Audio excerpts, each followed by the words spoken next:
The one and only Bob. Let's play. Life's good.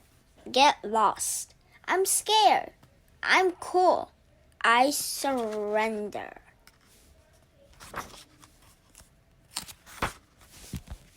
One. Confession. Look, nobody's ever accused me of being a good dog. I bark at empty air. I eat cat litter. I roll in garbage to enhance my aroma. I harass innocent squirrels. I hog the couch. I lick myself in the presence of company. I'm no saint, okay? And while I'm at it, I may or may not have eaten a pepperoni pizza with anchovies when nobody was looking. Also, I may or may not have eaten a coconut vanilla birthday cake when nobody was looking. Also, I may or may not have eaten a Thanksgiving turkey except for a stuffing way too much rosemary when nobody was looking. Nobody looking. That seems to be the common thread. As they say on the crime shows, motive and opportunity. Robert. Name's Bob. I'm a mutt of uncertain heritage. Definitely some Chihuahua with a smidgen of Papillon on my father's side. You're probably thinking I'm some wimpy lapdog, the kind you see poking out of an old lady's purse like a hairy keychain. But size ain't and everything. It's swagger, attitude. You gotta have the moves. Probably I shouldn't been named Bruiser or Bam Bam or Bandit, but Bob's what I got, and Bob'll do me just fine. Julia named me long time ago. She's my girl. She calls me Robert when I get on her nerves. Happens pretty often, to be honest. Numero uno. There's an old saying about us dogs what goes like this. It's no coincidence that man's best friend can't talk. Let me tell you something. If we could talk to people, they'd get an earful. You ever hear anyone mention man being dog's best friend? Nope, didn't think so. Way I've always figured it. End of the day, you gotta be your own best friend. Look out for numero uno. Learn that one the hard way. That's not to say I don't have a best pal. I do.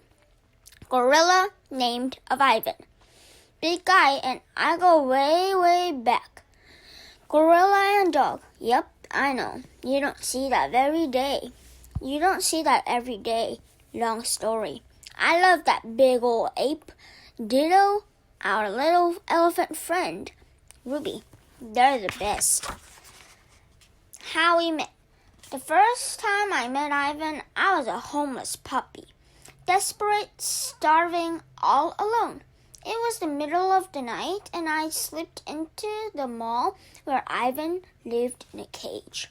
I wondered a bit, grateful for the warmth, confused by the weird assortment of sleeping animals I found there, checking every trash can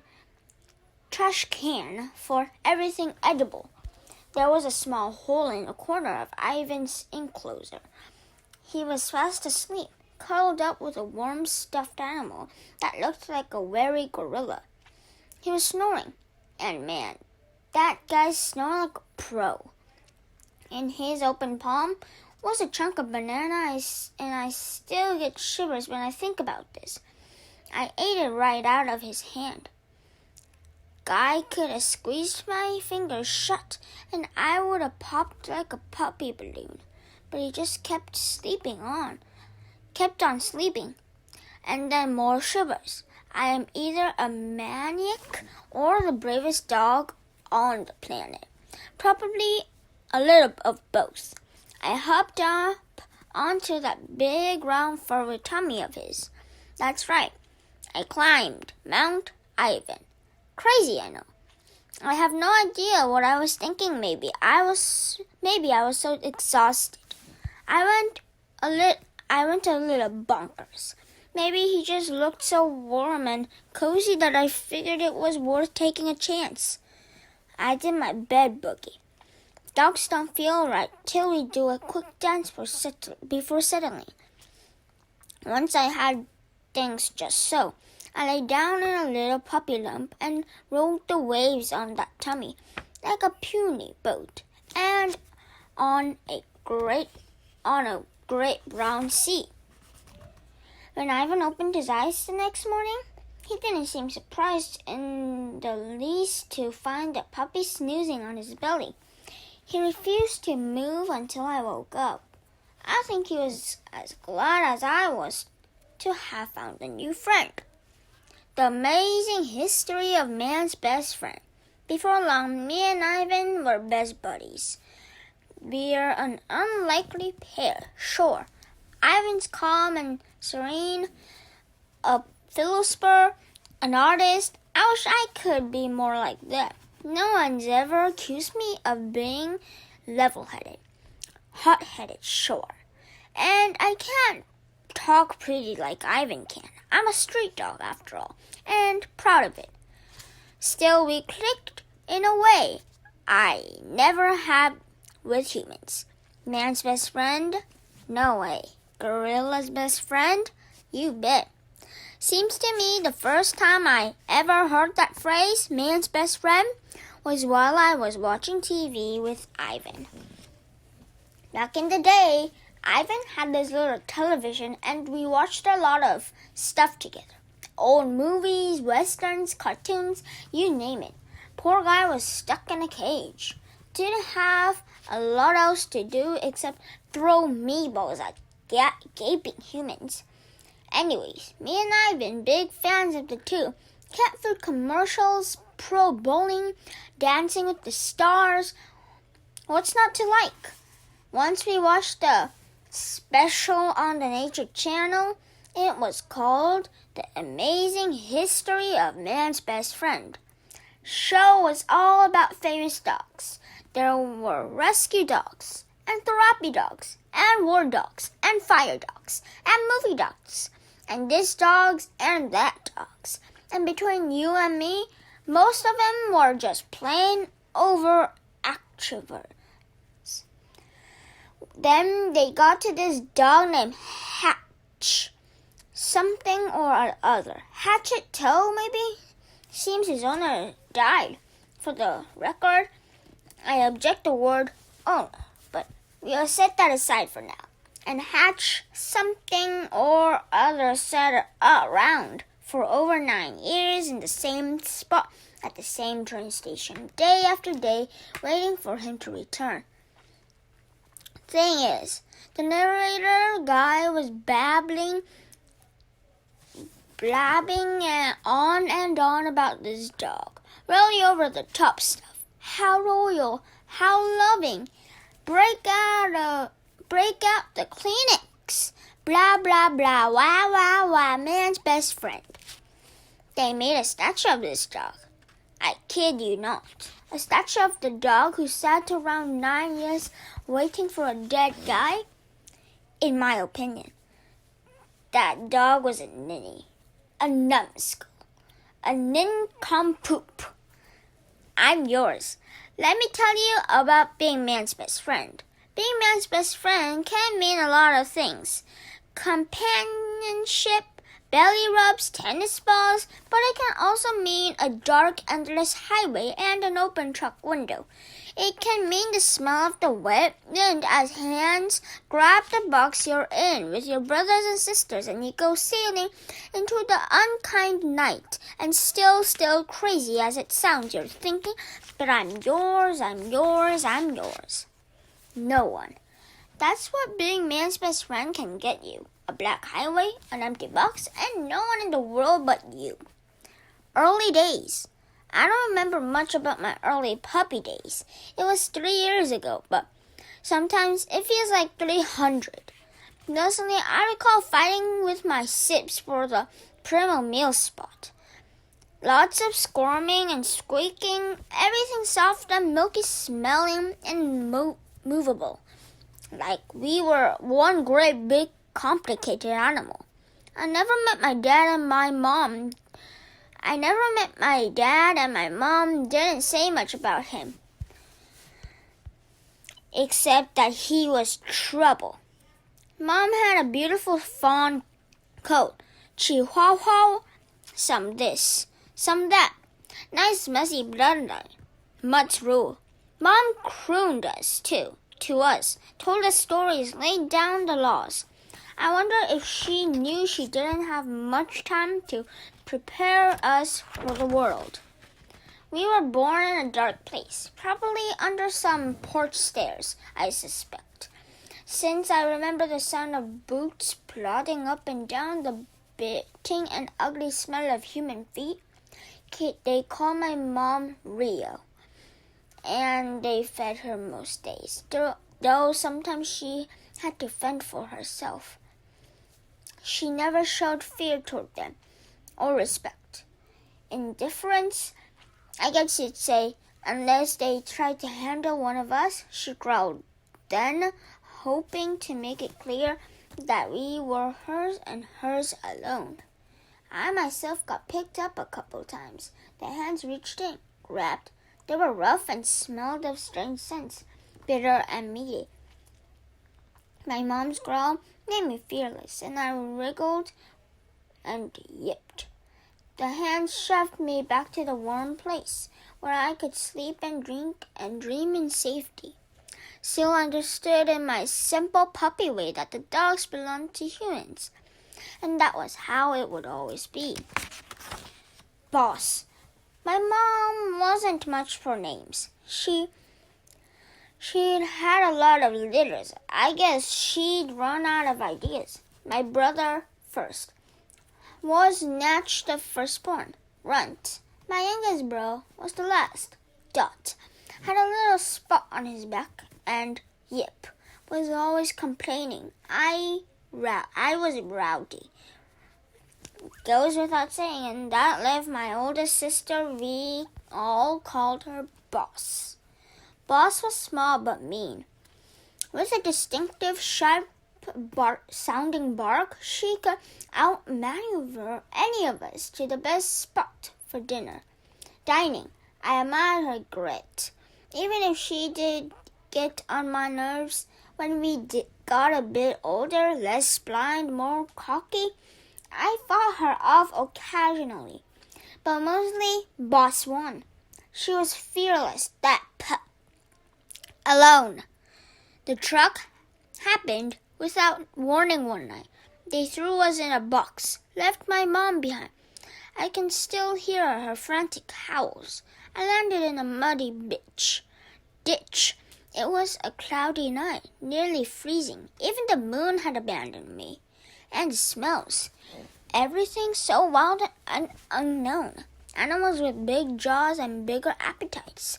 Birds that swooped in to kill. Death and life all mixed up together. I searched for my siblings until the truth became clear. I was utterly alone. Cars. The next morning, I began my slow journey, moving through the tall, wet grass, my limbs stiff from the cold. Now and then, I'd drink from a mud puddle or gnaw on some grass. By evening, I was wobbly with hunger and thirst. I followed the highway. Every time a four-wheeled creature rolled by, I froze in fear. And this is what slays me. I knew that cars meant humans, and humans meant the possibility of living, just as much as they meant the possibility of dying. The owl.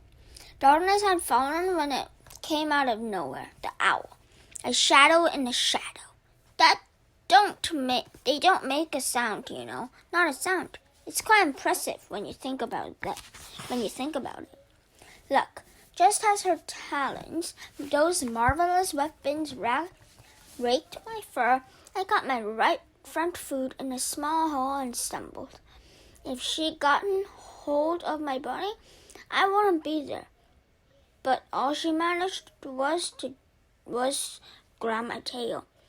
Only time in my life I regretted my handsome hindquarters. I was airborne, hanging upside down, dizzy and dazed, and just crazy enough to think, hey, I'm actually flying, before the terror hit full force. I caught a whiff of other animals below. Later, I found out they were pocket gophers. But back then, I just knew I was smelling something completely foreign. The owl must have decided the gophers would make a more satisfying meal. She let loose her grip and I plummeted to earth. More luck. Maybe it was my puppy fat, or my soft bones, or my incredible good fortune. But I didn't die. Didn't even break anything. I've flown twice in my short life and lived to tell the tale. Well, I followed a small hollow at the base of a fallen tree, poked my nose in, and got a swat of hiss from a grouchy raccoon. Kept going, wildly whimpering. Lights ahead, new strange smells, kept going. It's amazing how much the sheer will not to die can you keep moving. Exit 8. I finally came to a small road curving off the main highway. Exit 8 turned out to be a big billboard overhead had a picture of a terrifying animal on it. Of course, I didn't know what a billboard was. Didn't know that the scary animal was a gorilla, let alone that he would become my dearest friend. But something told me to follow the off-ramp. And eventually I ended up at the Exit 8 Big Top Mall and Video Arcade, home of the one and only Ivan. History. I made it to the mall, slept in the dirty hay by some garbage bins. The next night I found that hole in Ivan's cage, stole his banana, slept on his belly, and the rest, as they say, is history. For 2 years I lived at that seedy old place that was part mall, part circus, and all crummy. But that was nothing compared to Ivan. He spent 27 lousy years there. And our dear friend Stella, an old circus elephant, was stuck there for most of her life too. When Stella passed away, it nearly broke Ivan's heart. I tried like crazy to get him through those dark days. But what really saved him, I think, was Ruby, our baby elephant friend. Before Stella died, Ivan promised her he'd get Ruby out of that awful place.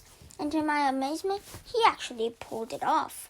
Ivan and Ruby had a bunch of other pals, ended up going to different places, zoos, and sanctuaries that knew how to take care of them.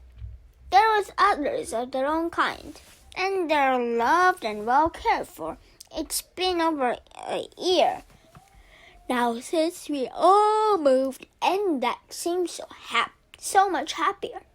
Me, I looked at my girl, Julia, whose dad had worked at the mall, decided her family needed a dog. Who was I to argue? 2 square meals, my own bed, all the belly rubs I could beg for. What dogs in his right mind would say no to that? The best part is we don't live far from Ivan and Ruby. I got to see them all the time. I'm glad they're nearby, and I'm thrilled they've settled in so well. Really, it's a solid solution. It's not a perfect one. Tennis ball.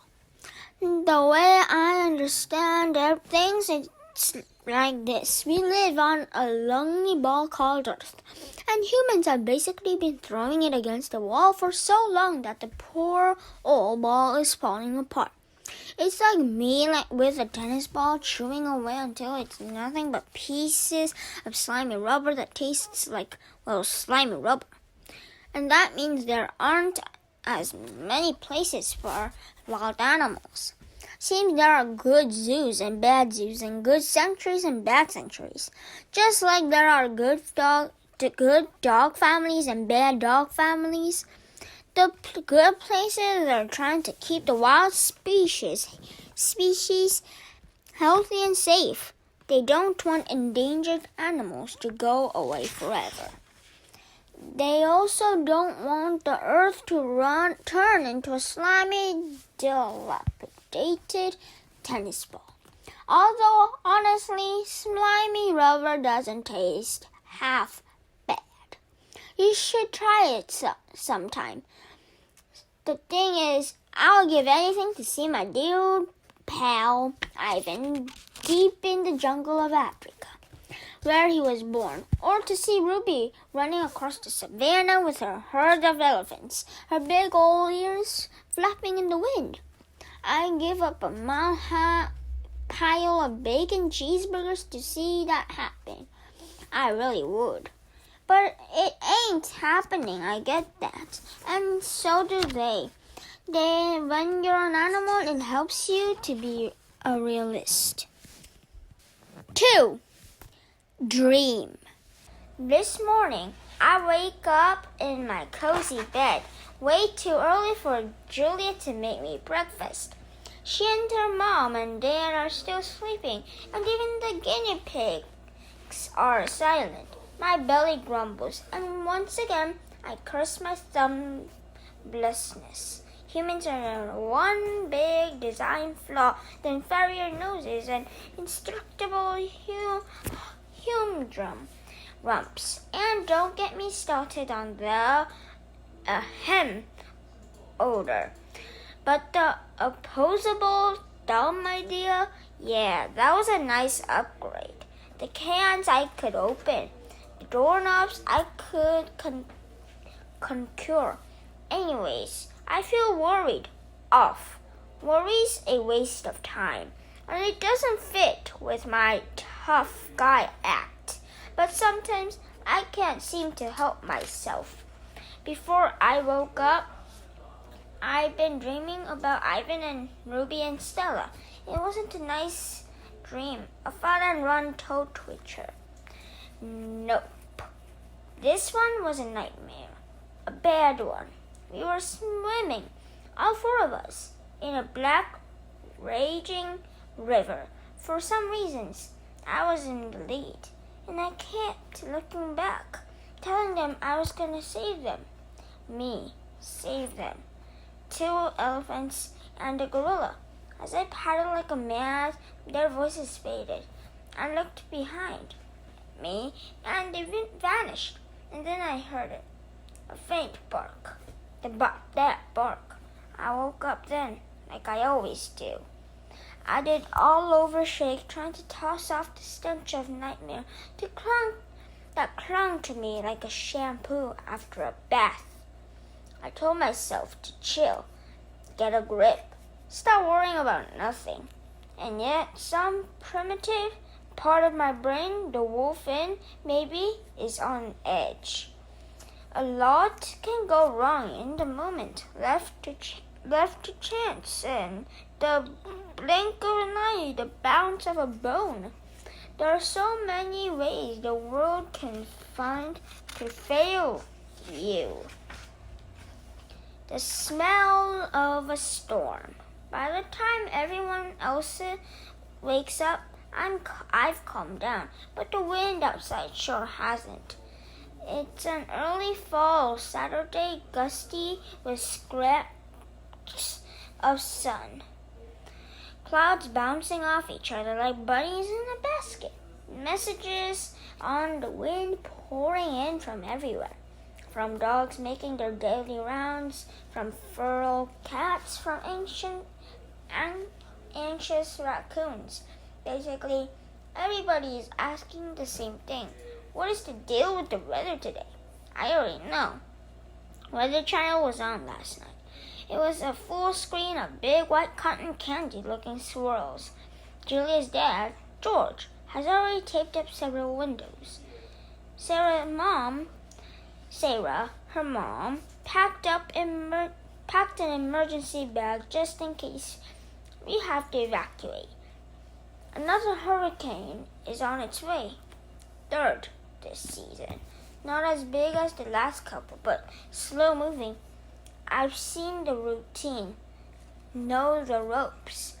Once breakfast is done, I sit on the couch in the living room, waiting impatiently for Julius to come home, and she can take me on our daily stroll. She has a dog walking service, and she's out walking other dogs. I get my own private walks because she's my own private girl. I can practically taste the storm coming through the open window. The back of my throat tingle, the metallic edge, the fizzy energy. But it's more than that. It's as if the air is up to no good, sneaking up on the world and looking for trouble. On the poetry of stink. Of course, not anybody can smell what I'm smelling. My nose is a zillion times more powerful than humans. Dogs are experts at odor, students of stink. We analyze the air the way humans read poetry, searching for invisible truths. And we don't just smell the good and bad stuff that people notice with their substandard noses. The usual suspects: popcorn and Lillicus and freshly sharpened pencils, diapers and Brussels sprouts, and freaked out skunks. No, our noses get it all. The whole shimmery, double rainbow in April. Humans, they're lucky to get a cloudy day in November. We get that molecule of roast beef dancing on the wind 50 miles from the tidy kitchen where it just slid out of the oven. We get the cherry lollipop under the back seat of the Honda 16 cars up on the highway at rush hour. We get things humans can't even dream of getting.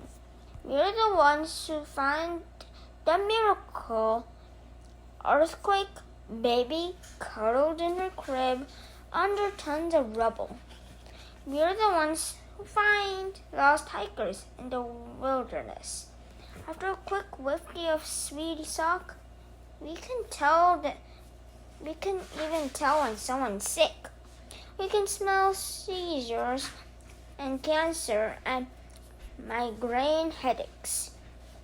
Trying getting your guinea pigs to do that. We smell feelings too. Sand has a sharp scent with an undertone of sweetness. Sand smells like being lost in a winter forest as the sun goes down. And happy is the best, but there's a touch of wistfulness around the edges.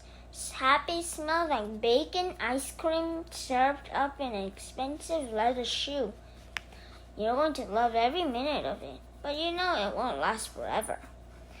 The news.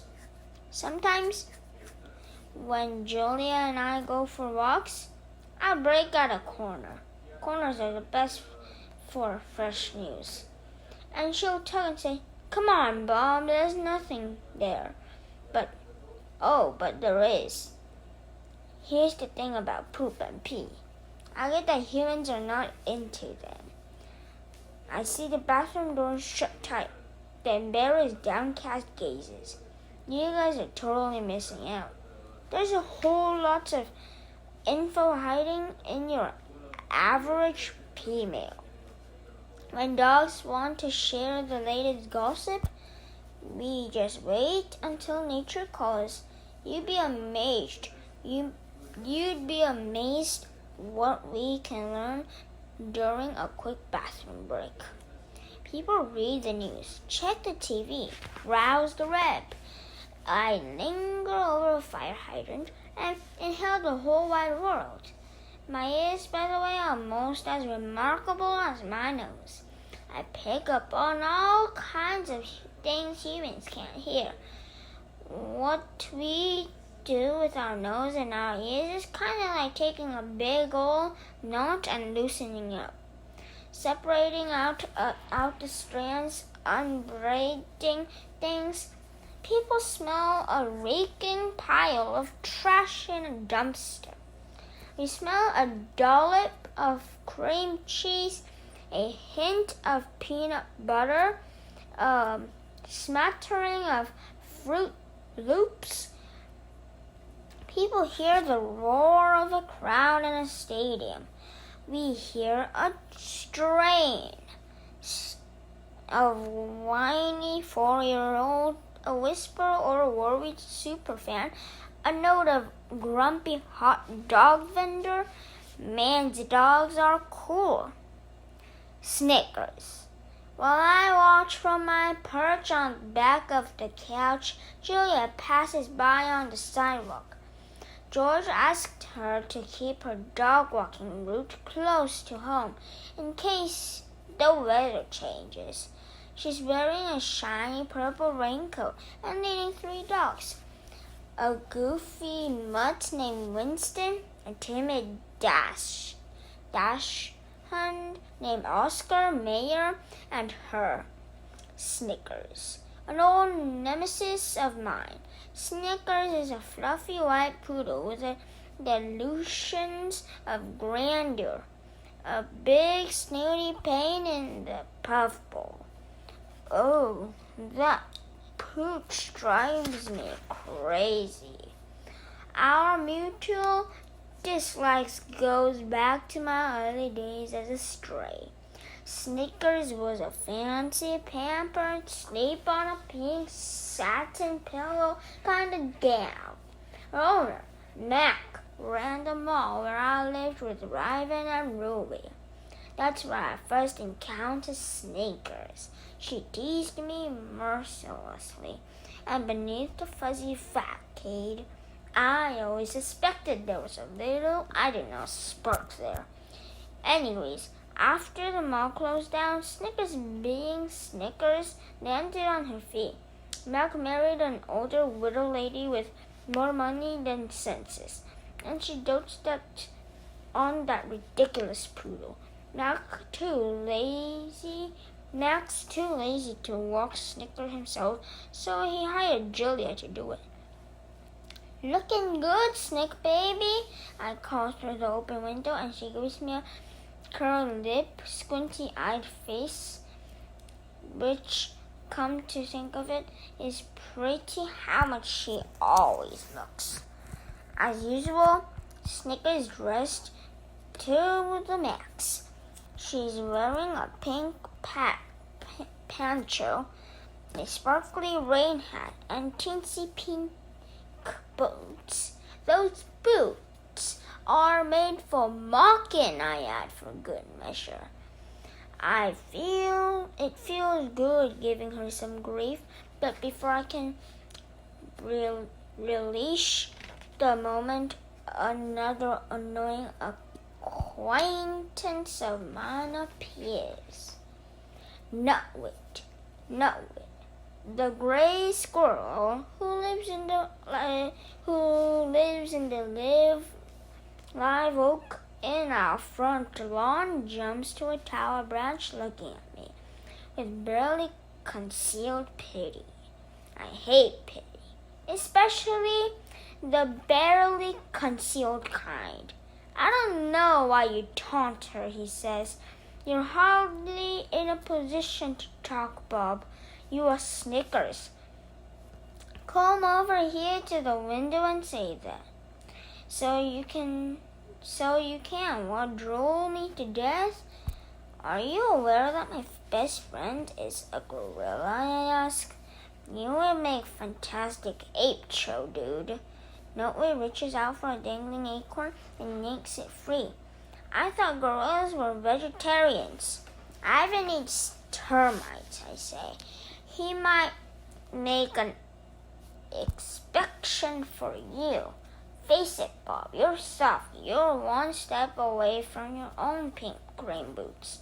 He has a point, said Minnie, one of the family's guinea pigs from her cage next to the TV. No, he doesn't, says Moo, her cage mate. Yes, he does, Minnie squeaks. Doesn't. Does. Doesn't. Minnie pauses. Wait, you tricked me. The guinea pigs rarely agreed on anything. Nutwit leaps over the window's ledge, an acorn in paw. He presses his tiny twitchy nose to the screen. You couldn't last a day out here, Bob. Some of us have to live by our wiles. Hey, I lived on the street longer than you've been alive. Nutwit nibbles his acorn. He's quite the prissy eater. Whatever you say, Bob. I say scram. Fine, hint taken. Anyways, the storm's en route. I should be stocking up on my nut stash while I can. Nutwit gives me a wise guy look. That's how we do it in the real world. He scampers off with an acrobatic flourish. Squirrels never do a simple jump when a quadruple backflip cartwheel is an option. You're full of it, I say to no one in particular. We're full of it, says Minnie. Yes, we're extremely full of it, says Moo, and they popcorn in agreement. Guinea pigs hop up and down when they're happy. It's called popcorning, and it's totally ridiculous. You're happy. Wag your tail like a real mammal. I'm not soft, I mutter, noising my protruding belly. I leap with effort off the couch, then I head to the bathroom for a good long drink from the water bowl of power. Spoiled. I don't know what has a point. I've become a creature of habit. Spoiled after a stretch of being my own dog for a long time. I was Bob the Beast, cunning and streetwise. As a stray, I lived off leftovers at the mall with Snickers dined on her fancy pants kibble. Man, how I loved that cotton candy stuck to the floor. The unexpected UFOs, the end of ketchup-covered hot dogs scattered under the bleachers like, big toes or something. I even offered to share his gorilla food with me, and Snella and Ruby were always ready to pass along a carrot or an apple. But I refused. I needed to stay in shape, stay tough, stay true to my wild nature. Okay, so maybe every now and then I sneak a banana chunk from Ivan's breakfast. But then things changed. I became civilized, domesticated, a pet. Don't get me wrong. There are definitely some perks. Julia, who's an artist, painted my name on a food bowl. She gave me these wonderful mushy blanket, the kind where you can bed bug it forever till it's squished to perfection, and you can curl up just so. I love that blanket, but I simply cannot sleep without Knot Tuck, Ivan's ragged old toy gorilla. Of course, just when I get my blanket and Knot Tuck imprinted with the right amount of E.R.D. Bob, Julia's mom does the unthinkable. Puts them in the washing machine and removes every last bit of me. The other ingredients I tolerate. The daily walk on a tug-of-war string after going stringless my whole life. The attempts to train me like that'll ever happen. The kisses and cuddling. Well, the cuddling's okay, I suppose. But the kissing, I just don't get it. If you want to kiss your dog, why not just give him a big old lick on the face and be done with it? Anyway, so what I've gotten a little spoiled, a tad soft around the edges. There is a difference between being soft and being afraid, being a coward. Another confession. Too bad I know the truth. I'm both. Cricket bully. When Julia returns from walking her charges, I race over and give her a good old Bob-style hello. Lots of yipping and twirling, followed by some attempts to jump into her arms. Humans love that stuff. Julia looks at me sternly and says, Robert, down. I leave some more because I am determined to convince her I'm incorrigible, untrainable. It's part of my charm, my bobbliness. Down, she says again. From her coat pocket, she pulls out a little metal clicker, along with some treats. I hate that clicker. It's meant to help train me, but it's like a cricket belly. Here's the theory. I do something, right? Julia clicks, gives me a treat. The clicks tell me when I'm behaving, and the treats reinforce it. If that happens enough before your very eyes, I'm supposed to transform into a good dog. Well, I ain't that easy. Down, Bob, Julia tries again. I want a treat, but not enough to cave. So I opt for a playbow, a compromise. Julia says, You're definitely a challenging student. To my annoyance, she puts the treat back in her pocket. I think Julia may be on to me. Trust. A while ago, Julia got it into her head that I needed to improve my manners. We went to a dog training class. I wasn't really into a whole sit and stay and do the tango stuff. The worst command of all, the truly inexcusable, only a human could come up with it order. Leave it.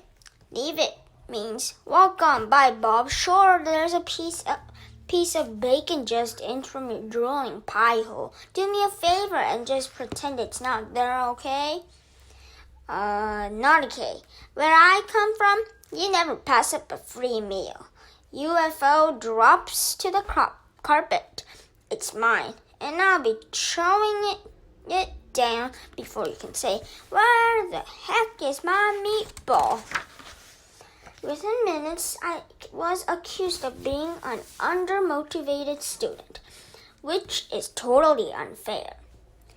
I'm highly motivated. Just show me some cheese, please. Anyways, I may or may not have been a little unruly class clown stuff, tail spinning, a little random peeing, some zoomies, just for show. Class, you see that crazy dashing what around he's doing, said the teacher, pointing at me with an accusing finger. We call that a frap. F-R-A-P, frap. Frantic, random activity, period. She pulled Julia aside. He's a smart dog, she says, but he's messing with you. Which was true, but I hated getting caught in the act. I thought I was more subtle. Bob needs to know who's boss, said the teacher. He needs to see you as pack leader. Give him some time. I see this a lot with former strays. Takes them a while to trust people, like forever in my case. As we left the class early, I yelled, So long, suckers, to my classmates. Couldn't help rubbing it in just a little. My car thing. I suppose the real reason for the training stuff isn't my bad manners, although they live a bit of desired. It's my car thing. I've always had a hang-up about cars and trucks, also riding lawnmowers, go-karts, anything with 4 wheels, an engine, and a driver. Don't like him. Don't want to ride in him. Don't want anything to do with him. Those co-pilot dogs with their heads hanging out the window, flying their drool flags, boneheads. First of all, it ain't safe. And second of all, bad stuff can happen after you climb into a car. Take it from me. When Julian, George, and Sarah realized that I have transportation issues, they tried to lure me into the back seat of their car with treats. But you'd be surprised how stubborn I can be. I yelped so loud the neighbors came running out to see what was happening to the poor little doggie. Score one for the poor little doggie. Click. That's when they started clicker training me. Click. Here's a treat. Come closer to the car, Bob. Click. Here's a treat. Watch while I open the car door, Bob. Click. Here's a treat. Come right up to the seat, Bob. Click. Here's a treat. Come on in, Bob. Bob, where are you, Bob? Yeah, it was like that a lot. Options. Still haven't been in a car or a truck or a tractor for that matter. When I have to go to the rhymes with pet threat, Julia and her parents walk me there. They say elephants have long memories. Well, so do dogs, people. It's not like I'm afraid. I'm just exercising my options. Full wag. Are you ready to head over to the park, George asks as he passes through the living room. He's carrying 2 flashlights and a roll of masking tape. Yep, Julius says, and I do a head tilt to show I'm intrigued by the conversation. The place where Ivan and Ruby live is the Wild World Zoological Park and Sanctuary. But everybody just calls it the park. George works at the park as head groundskeeper, which means I've got some way. And everyone who's employed there loves Julia. Give me a minute. I just need to grab my coat, says George. Straight home after that, though, Julia, says Sarah, just in case the weather gets wrong. 1 minute the weatherman says we are going to have a little shower. The next minute is the storm of the century. Julia scratches my head. I thought Hurricane Gus wasn't coming till tomorrow. Sometimes they change course, says Sarah. They can be unpredictable. You know, George says with a wink, in the old days, they only named hurricanes after women. Julia groans. That is so sexist. It's not just the wind that I'm worried about on this one, George says. It's a storm surge that could be a problem. Flooding. Julia tries to make me wear her mother's latest creation, a knitted dog sweater with security on it, which I suppose is an ironic reference to my petite size. I politely decline. All right, you win, Bob, Julia sighs. Ready for your walk, Bob? At the mention of the word walk, I go all crazy much, so it's clear I'm on board with the idea. Humans love it when we get silly. I think they're all so weighted down by people problems that sometimes they needed to remind it what happy looks like. Julia attaches my string. I try for a little tug of war, but she refuses to bite. Let's go see Ivan and Ruby, she says. Just hearing those names sends my tail into a full wag. Good words, bad words. I've never met a dog who didn't get a big old grin on his kisser when Walk slipped into a conversation. Dogs understand more than you might think. The Nature Channel says we're about as smart as the average human toddler. 2 years old, my fuzzy rump. We are a million times brainier than some babbling old rugrat. There was a dog on that man's best friend show who supposedly understood like 1,000 human words. Border Collie, I think. Those guys need to switch to decaf. The narrator was gushing out about this wonder dog, and I'm like, well, duh. Brainic, of course we understand people. Not everything, mind you, and some of us are more attentive than others. Depends on a lot on just how interesting you humans can happen to be. Certain words will really cause our ears to perk up. The classics: tree, walk, frisbee, bacon. And don't forget the swear words: vet, bat, fireworks, vacuum cleaners. We always hear those. Clock versus moon. Julia and I wait by the front door while George says goodbye to Sarah. I think maybe the hardest thing for me about being domesticated, pet if you insist, is that I can control my own schedule. If I had my way, I'd hang out with Ivan and Ruby all day, every day. Unfortunately, humans love their clocks. Dogs, we use the sky to tell time. Like any sensible creature, sky says it's dawn. Time to eat. It's noon. Time to eat. It's afternoon. Time to eat. It's dusk. Time to eat. It's midnight. Time to eat. Point is, it's always time to eat. Dogs have things for the moon too, like wolves and coyotes and our other relatives. No calendars for us. Moon looks like a claw. Moon looks like half a pancake. Moon looks like a tennis ball. Moon looks like a claw again. A chunk of time has passed. But humans, nope, that's not enough. It's not a chunk, it's a month. It's not just dawn. It's 6:32 a.m. on a Thursday. And a boy, oh boy, we better hurry up and go to school or the office or change the baby. But who gives a woof about feeding the poor, starving, sad-eyed, grumbling tummy dog?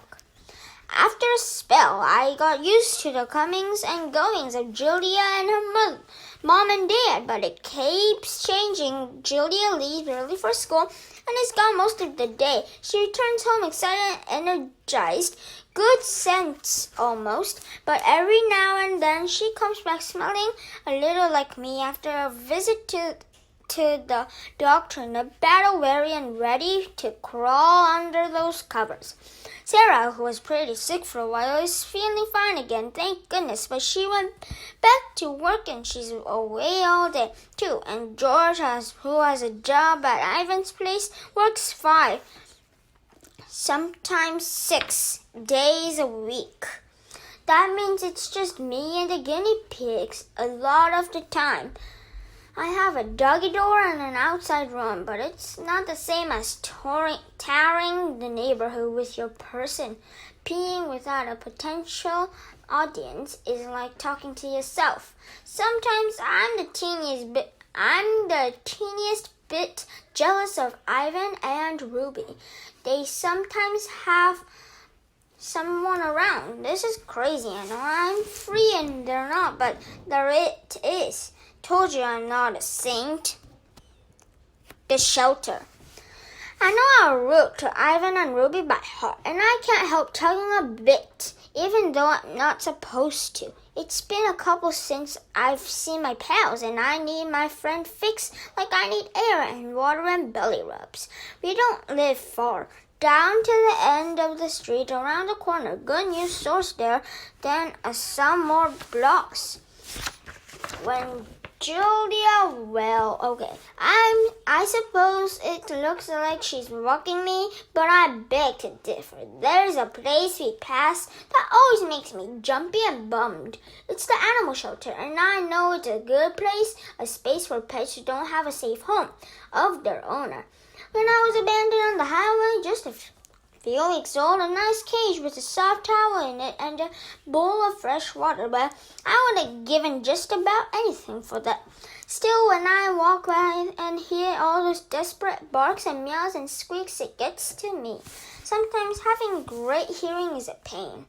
Thing is, I realize I have a home and the gang in there doesn't. And I try not to think about stuff like that, you know. I mean, it's not like I can do anything about their tough breaks, right? And in fairness, maybe those animals aren't like me. I've always been a resilient, hard-working sort. Maybe some of those guys even made their own bad luck. Don't get me wrong. I try to be a nice guy. I do what I can do to make the world a better place, sure. Chat with the guinea pigs, lick the strawberry jelly off Julius' hand, do my wagon dance, where the wrens come home to make them feel good. You scratch my back, I scratch yours. But it's like I said before, you gotta look out for numero uno. Yes, that's why the shelter hushes my mellow. It's just, I'd rather not have to hear those guys every time I walk by.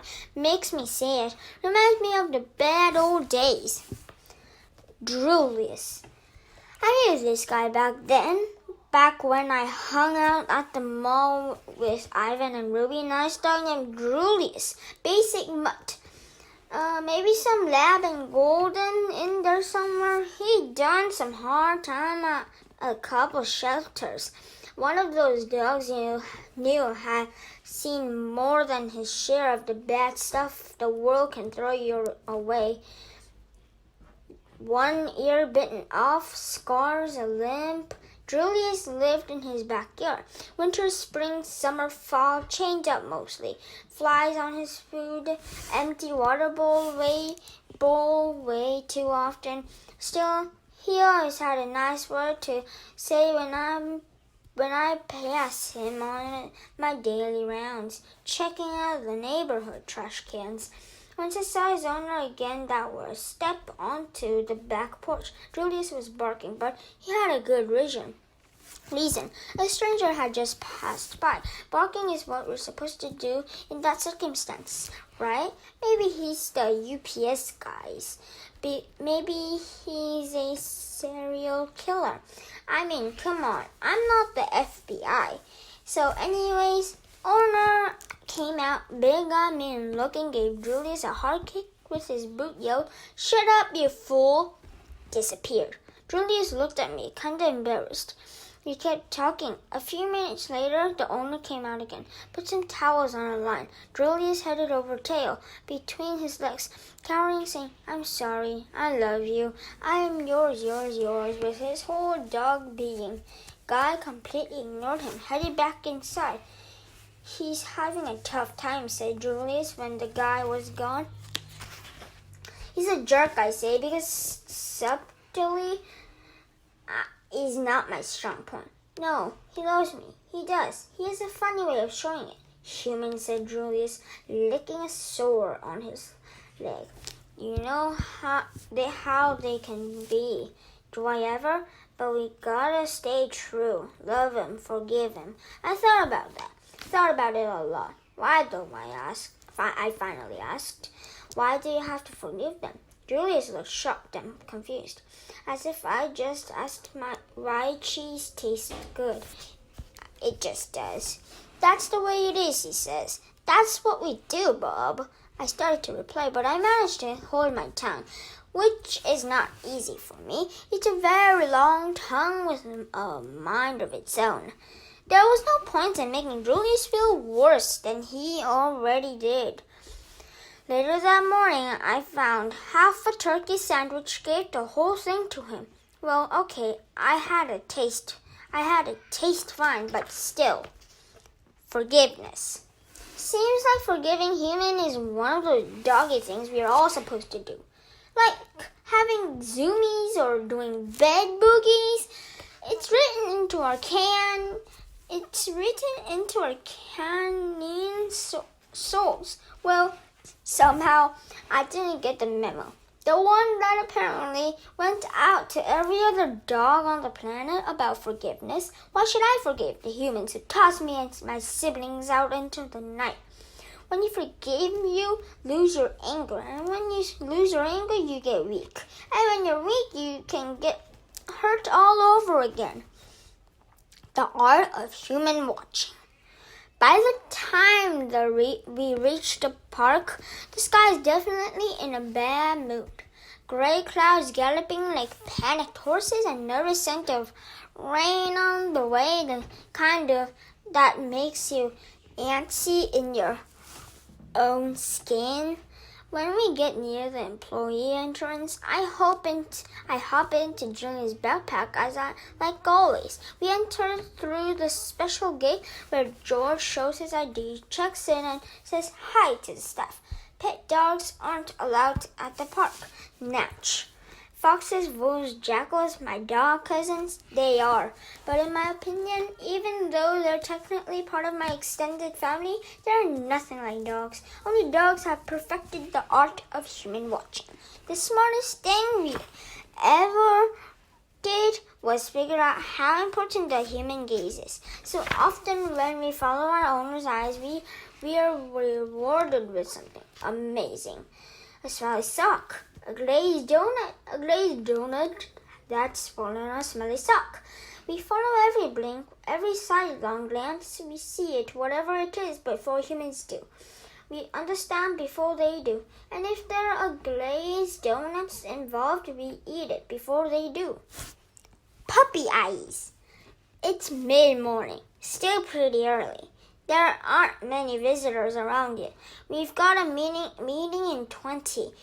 George tells a couple of workers, Hank and Sonia, who groans, just a quick one, going over contingency plans one last time in case there's any flooding. During the last hurricane, a small part of the park flooded, mostly near Reptileville. George helped move cages.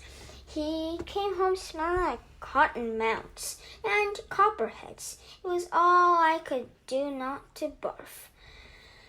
Weather Service just issued a tornado watch, Hank says. I thought we were having a hurricane, Julius says. We are, Gus. But sometimes tornadoes are spawned during hurricanes, George explains. Julia frowns. But a watch means maybe, not for sure, right? Yeah, but I want you to head home, George says, just in case. Please, Dad, just 10 minutes, Julia says. She's using the special word she reserves for moments. Then, when she really wants something from her parents. I guess kids manipulate their moms and dads the same way dogs manipulate humans. I don't know, George begins. I promised Bob. I figured that's my cue to pop my head out and look adorable. So I do. Hey, Bob, says Hank. Sonia reaches over and scratches my ears. I'm pretty popular around the park. I give George my best puppy eyes, and he caves. 10 minutes tops, he says. Meet me back here. Puppy eyes works every time. Mr. Oog. Here's how I figure puppy eyes got their start. Cave humans were sitting around a fire wearing mammoth fur and grunting about how there was nothing on TV because TV hadn't been invented yet. And some really wolf thought, whoa, they've got a leftover mammoth meat. And he probably whimpered and cowered and did a tummy display and looked pathetic enough that Mr. Oog finally tossed him a bone. And soon enough, a few zillion years later, voila, man's best friend. After all that time, there's a thing like a magnetic attraction between dogs and humans. We studied them for so long we can read every twitch and size. Suppose it was easier than chasing down mammoths. And I get it. I do. The behind the ear scratch, the food in a fancy bowl, the bed by the fireplace. Gotta admit that Julia's pretty fun to hang out with. And I'm grateful, I am, that her family took me in. Still, I don't need them. You need someone eventually to let you down and you end up feeling like a real doofus. The park. As Julia walks, I sneak peeks out of her backpack, like I always do. We pass the meerkat family poking out from their den holes like a whack-a-mole game they used to have at Max Mall. I see the flashy flamingos with the one-leg balancing act and the terrifying beautiful tigers. Even their cute cubs give me the willies. Families, I've noticed, take a lot of different shapes. Jim and Joe, the penguins, adopted an abandoned egg, and they were the sweetest doting parents you ever saw. I see it with humans at the park too. Families of all shapes and sizes and colors and genders, and yep, they all seem to do just fine. We round the corner past the other alley. Oliver and Olivia are floating calmly on their backs, holding each other's paws. It's pretty adorable, I have to admit, but me, I don't need the trouble that comes with family. Babies puking, toddlers whining, spouses nagging. Talk about a design flaw. Change. The park's pretty big. Lots of twisty paths and fascinating smells. All the parks have names. There's the African aviary, the Outback, the Penguin Cove, Lemureland. It's like puzzle pieces of the world. A little Africa here, a little Asia here. Dogs, you can find us pretty much everywhere. Our territory is Earth, as long as we're hooked up with humans, that is. Along the shady paths, volunteer guides will answer your questions. They'll tell you about how animals used to roam one part of the world or another until things change. Things change. That's one thing I figured out. Don't ever assume a little patch of the planet belongs to you. Things change. Boxes go flying. My Tina Wolf. On our way, we always stop by the wolf habitat. Julia loves wolves, probably because they remind her of me. You always have to look hard, maybe squint a little, but if you try, you can catch a hint of my inner wolf. It's in the eyes, mostly, almost in my distinguished profile. I dream I'm a wolf sometimes, and then I wake up, I'm panting and my fur's on alert, and I'm feeling, the world could hurt me, but I could hurt the world right back even harder. Like there's a dangerous, hard part of me trapped inside, struggling to go free and just, get even. Then I go see what's for breakfast. Kimu. There's a gray wolf at the park who makes a little jittery. Jittery as in I sometimes worry he might like to eat me. His name is Kimu, and we struck up a conversation when a mutual acquaintance of ours, a mockingbird called Mitch, introduced us one day. Like no way, Mitch likes to taunt me because I'm domesticated. Gave me a lot of grief and about how free he is, soaring stringless over the whole town. I'm not the only one who's pampered, I said one day. Look at Kimu. He's not exactly running wild. As soon as the words were out of my mouth, I regretted them.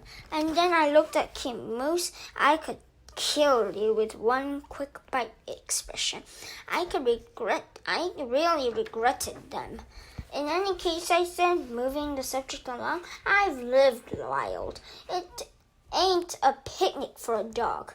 What was it like? Kimu asked. He moved closer to the edge of his domain. He had a strange odor, intense and scary, and a little bit intoxicating. Well, I was just a pup, I said. Abandoned by the side of the highway. Kimu was listening intently. Must have been tough. All I could think of was food, water. I didn't like the catch in my voice. Owl got me. Those guys are fierce, Kimu said. Can't hear them coming. I know, right? I relaxed a little. I hate owls, said Mitch.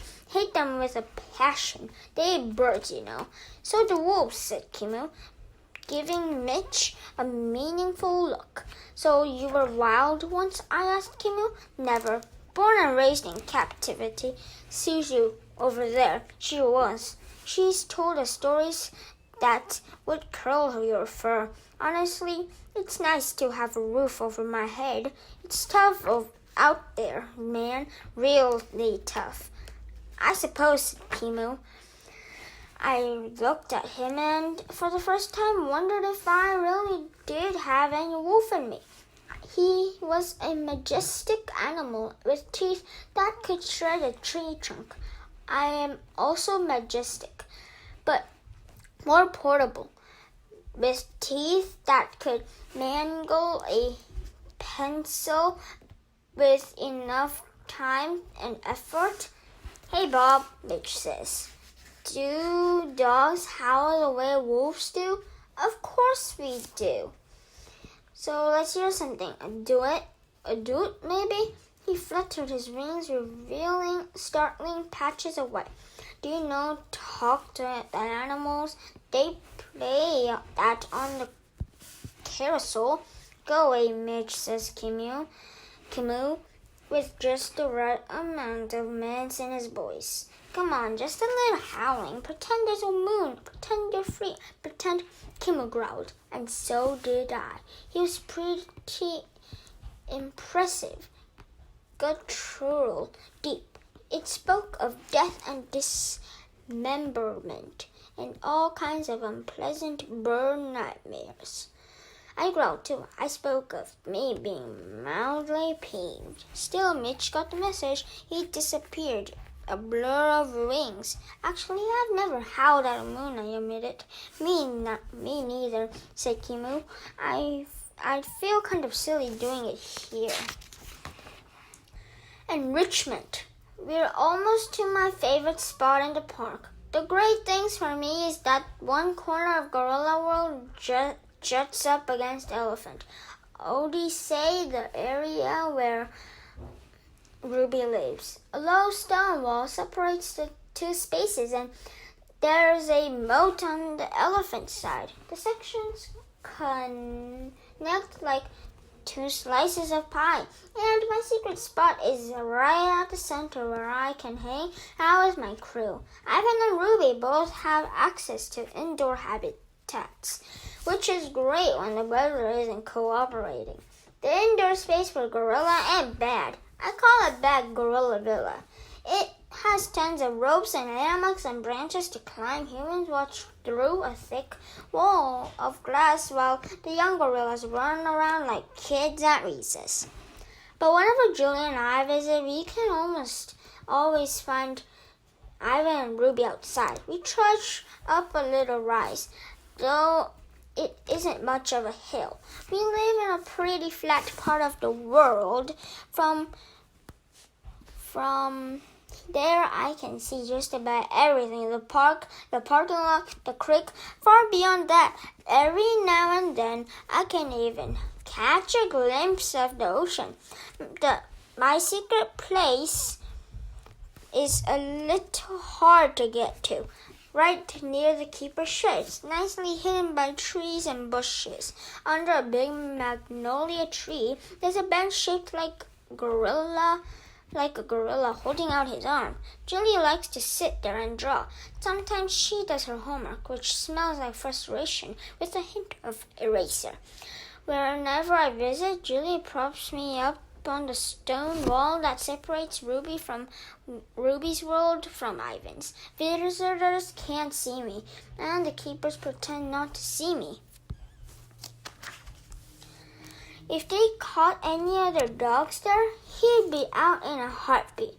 But Ivan and Ruby and I have a history. I make them happy.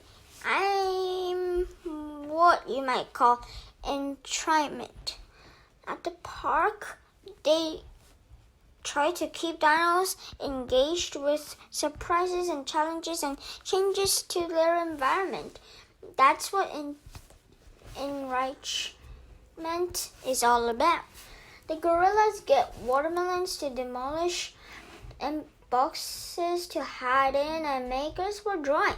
The elephants get sprinkles and flavored water and elephant-sized rubber ball. Not exactly like a day in the real jungle, of course, but the keepers try as hard as they can to make life interesting.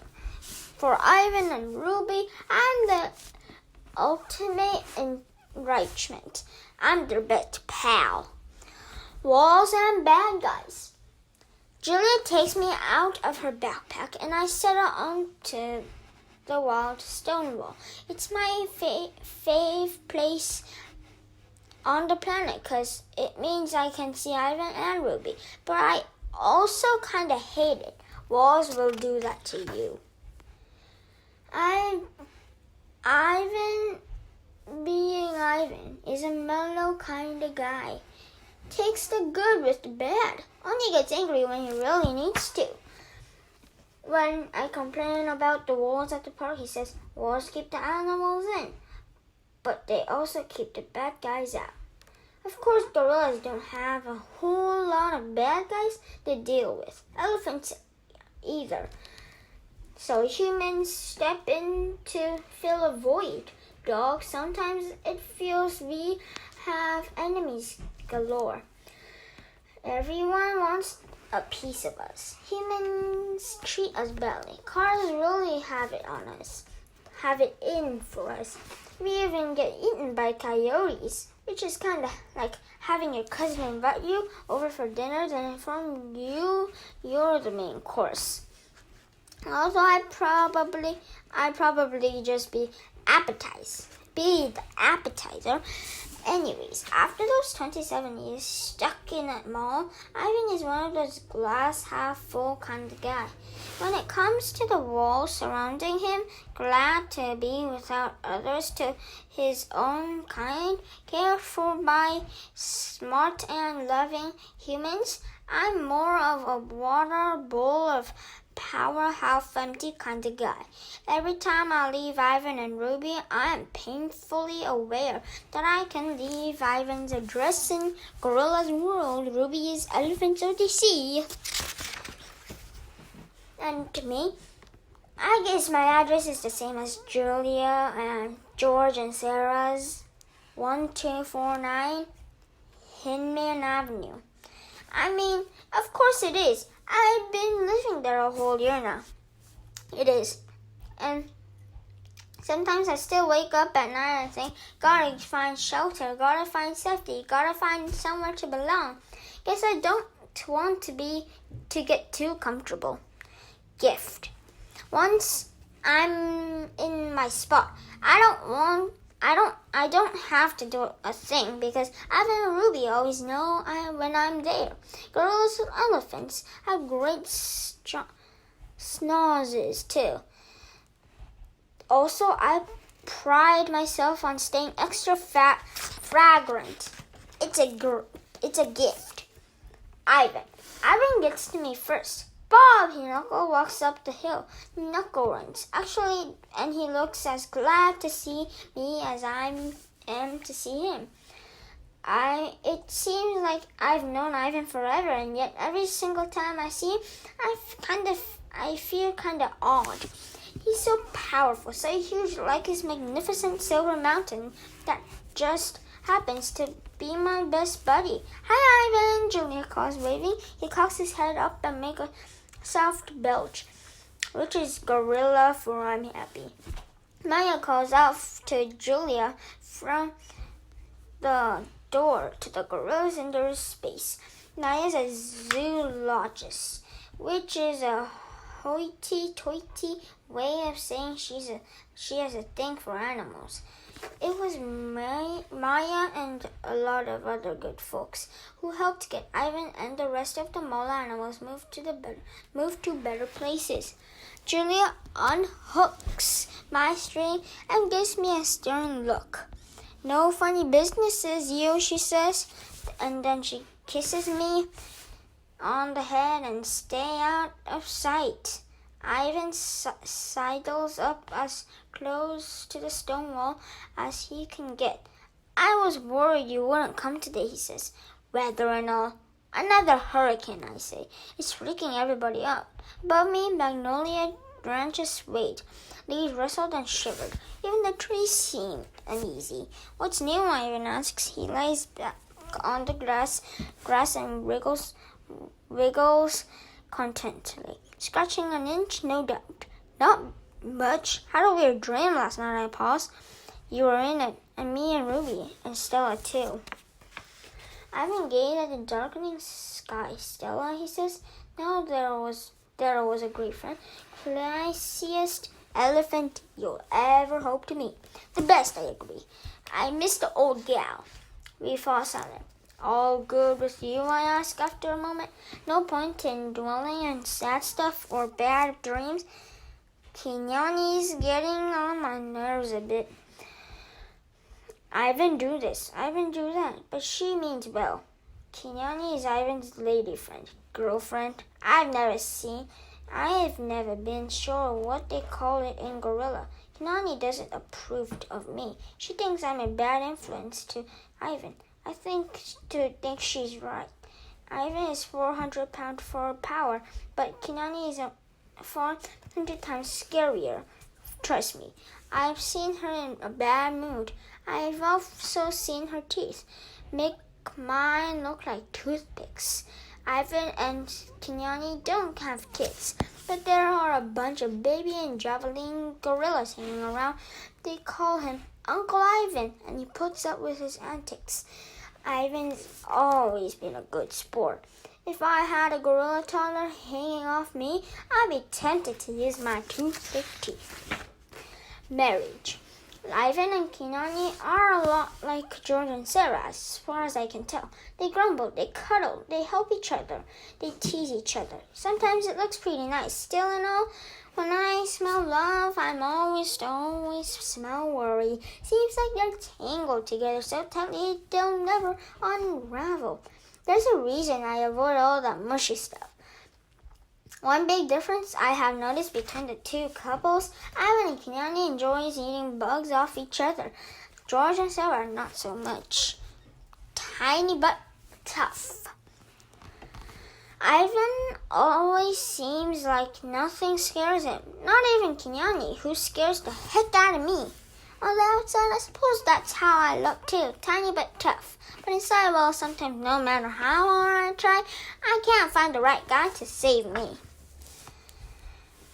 It's like he's cowering in some corner of my heart. I hate it when that happens. I hate that I'm not the guy my friends think I am, the guy the world expects. I keep waiting for the things to go bad on me, worrying that my nice darling like little dog life will blow up in my face. I think George is a warrior too. He'll get up in the middle of the night and head to the kitchen sometimes, his old slippers scuffing on the wooden floor. I always hear him, always join him. When he opens the fridge, the light spills out like maple syrup on a hot pancake. Wonderful scents drift my way. Leftover meatloaf, stinky cheese, expired yogurt that someone might as well eat. And it seems like the dog is the safest bet. The smells rain around me. And yeah, my tongue starts hanging out. And I nudge George's PJ'd leg. You can't sleep either, huh? He'll say. Or maybe I can tell if you have insomnia or just a very acute sense of smell. Both, actually. I wait. He easily makes himself a PB&J with banana, which is good with me because the crusts are where you really get that fun chew factor going. Now and then, after we eat, we sit on the back porch and George scratches my ear, especially my right ear. It's my favorite. I understand he's worried, I think. George works so hard. His wife was really sick for a long time, and he loves his daughter so much.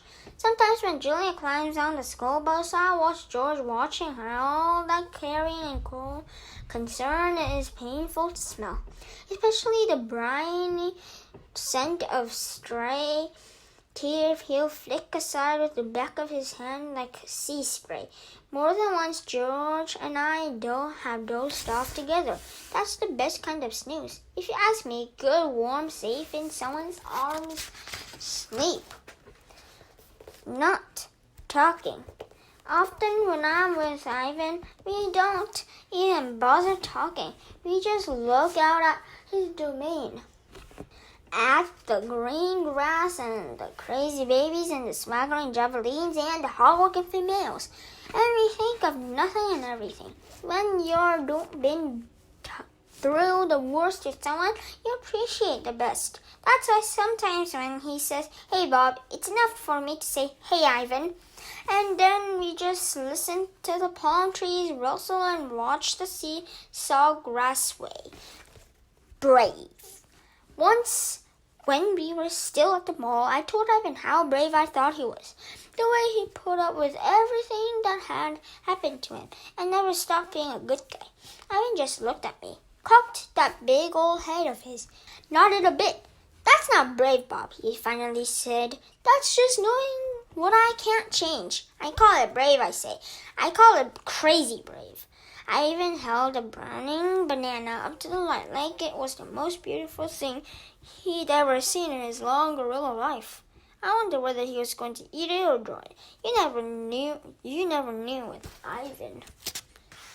"Seems to me there are lots of ways to be brave," Bobby says. A tiny mouse named name of Eek skittered across his cage floor.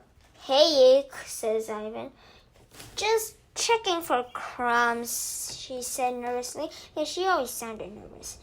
"Dibs on all leftovers," I reminded her. She looked so terrifying that I relented. "Over there, behind the tire, old carrot top. Respect Bob," she says, scampering off. "Take a small creature like Eek," said Ivan. He scratches his chin with the end of the banana. He did that when he was in a philosophical mood. Maybe brave for a mouse is different from brave for me or brave for you. He looked at me fondly. "You're the bravest dog I know, pal." "I ain't brave," I chewed on my tail, avoiding his gaze. "You are, Bob." "Untamed and undaunted," said Ivan, and he chomped off a hunk of banana. He offered the rest to me, but I shook my head. I wasn't feeling hungry. Also, it was mostly just peel. That's just my shtick. My routine. I hesitated. I mean, sure, I'm tough compared to, say, Eek, but that's setting the bar pretty low. You're too hard on yourself sometimes, Bob. I made his eyes. He has these dark brown, deep-set eyes, really kind ones. Eyes that make you want to admit things, confess to your failures. Once, when I was little, just a pup, I did something. Ivan waited patiently. Ivan is the king of patience. I felt myself dashing into a dead-end tunnel I couldn't escape. I didn't want to go there, not even with Ivan. "Never mind," I yawned. "I do that when I'm anxious. I'm rambling." "Bob," Ivan says, "you okay?" "You know me, Ivan. I'm always okay. Always." I slipped away before he could ask me anything more. Ruby. "Uncle Bob!" Ruby races over, gallop over across the broad field that's part of the elephant domain. She's so cute when she runs, like she's determined not to trip on her trunk. Ruby adores me. I make her laugh. I read the room. I lighten the mood. I gotta admit, I'm kind of adorable. When I'm with Ivan, I think, pal, we've been through a lot. You and me, we are survivors. And I'm with my little Ruby. I think, girl, look at you. I look past, and here you are, so much happier, so loved. Ruby, like Ivan, was plucked from Africa as a baby. She ended up in a circus that went bankrupt then got shipped off to next mall. Ruby was taken in by dear old Stella. When Stella passed away, Ivan stepped in to play. Well, Elephant did, I guess. I did my part too, not because I felt like I had to. It just made my life easier. Elephant toddlers are a handful. You think humans are bad? Try putting a 200-pound baby elephant in timeout. Ruby's family. Little Ruby seems much more content at the park, surrounded by a new herd, old and young, and in between they spoil that adorable Pachyderm. Like you wouldn't believe, she deserves every minute of it. Kid had a rough start. Seems elephant hanging out in the packs of females. Now that she's at the park, Ruby has adoptive sisters and aunts and grandmothers galore. In the wild, the elephants guys head off once they're old enough and do their own thing. Sometimes I lose track of who's who among the elephants because they're always taking mud baths and scrambling their smells. By the way, what kind of animal actually like baths? Mud, sure. Ivan's art. How's it going, girl? I called to Ruby as she stops near the moat edging the wall. I had cantaloupe for breakfast, Uncle Bob, and it was yummy. And then I took a mud bath. She pauses to take a breath. Do you want to hear a new dog word, Uncle Bob? Of course I do, I say. I catch Ivan's amused glance. What kind of dog is always on time? Asks Ruby. You got me, Ruby. I'm totally baffled. Bewildered. What kind of dog? A watchdog, Ruby exclaims. Watchdog. Get it, Uncle Bob? Get it, Uncle Bob? Not bad, Ruby. Not bad at all, I say. Ivan says it's going to rain buckets, says Ruby. She dips her trunk in the moat and blows bubbles. I think Ivan is onto something there.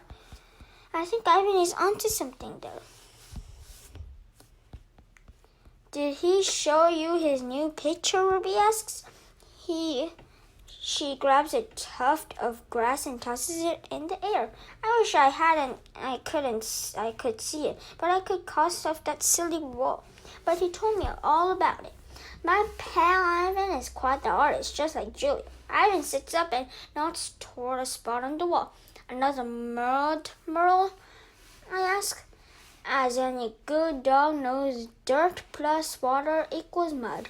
And mud means mess. And mess means let's roll in this stuff and maybe dig a hole or 2 or 10. But for Ivan, mud plus a flat surface equals a waiting canvas. I crane my neck, edging a bit farther down the top of the wall. Don't want to draw attention to myself. Hey, nice, I say. I'm not an art guy. To me, art is a glob of sprayed cheese on a cheese dog with extra grated cheese on top. Still, I've always admired Ivan's work. It's Ivan speaking. No, I say, don't tell me. Let me guess. You always guess wrong, Ivan says. Not always. You thought my palm tree was a dandelion. Art is in the eye of the beholder. Beholder, I say. You thought my blackberries were giant ants. Kinyani ambled up to join in the conversation, and need I remind you that though his portrait of me was chimpanzee with gas, the resemblance of striking, I say. Kinyani glares at me. She glares at me a lot. On the subject of chimps, probably I shouldn't have mentioned the chimp angle. Gorillas aren't as open-minded as dogs.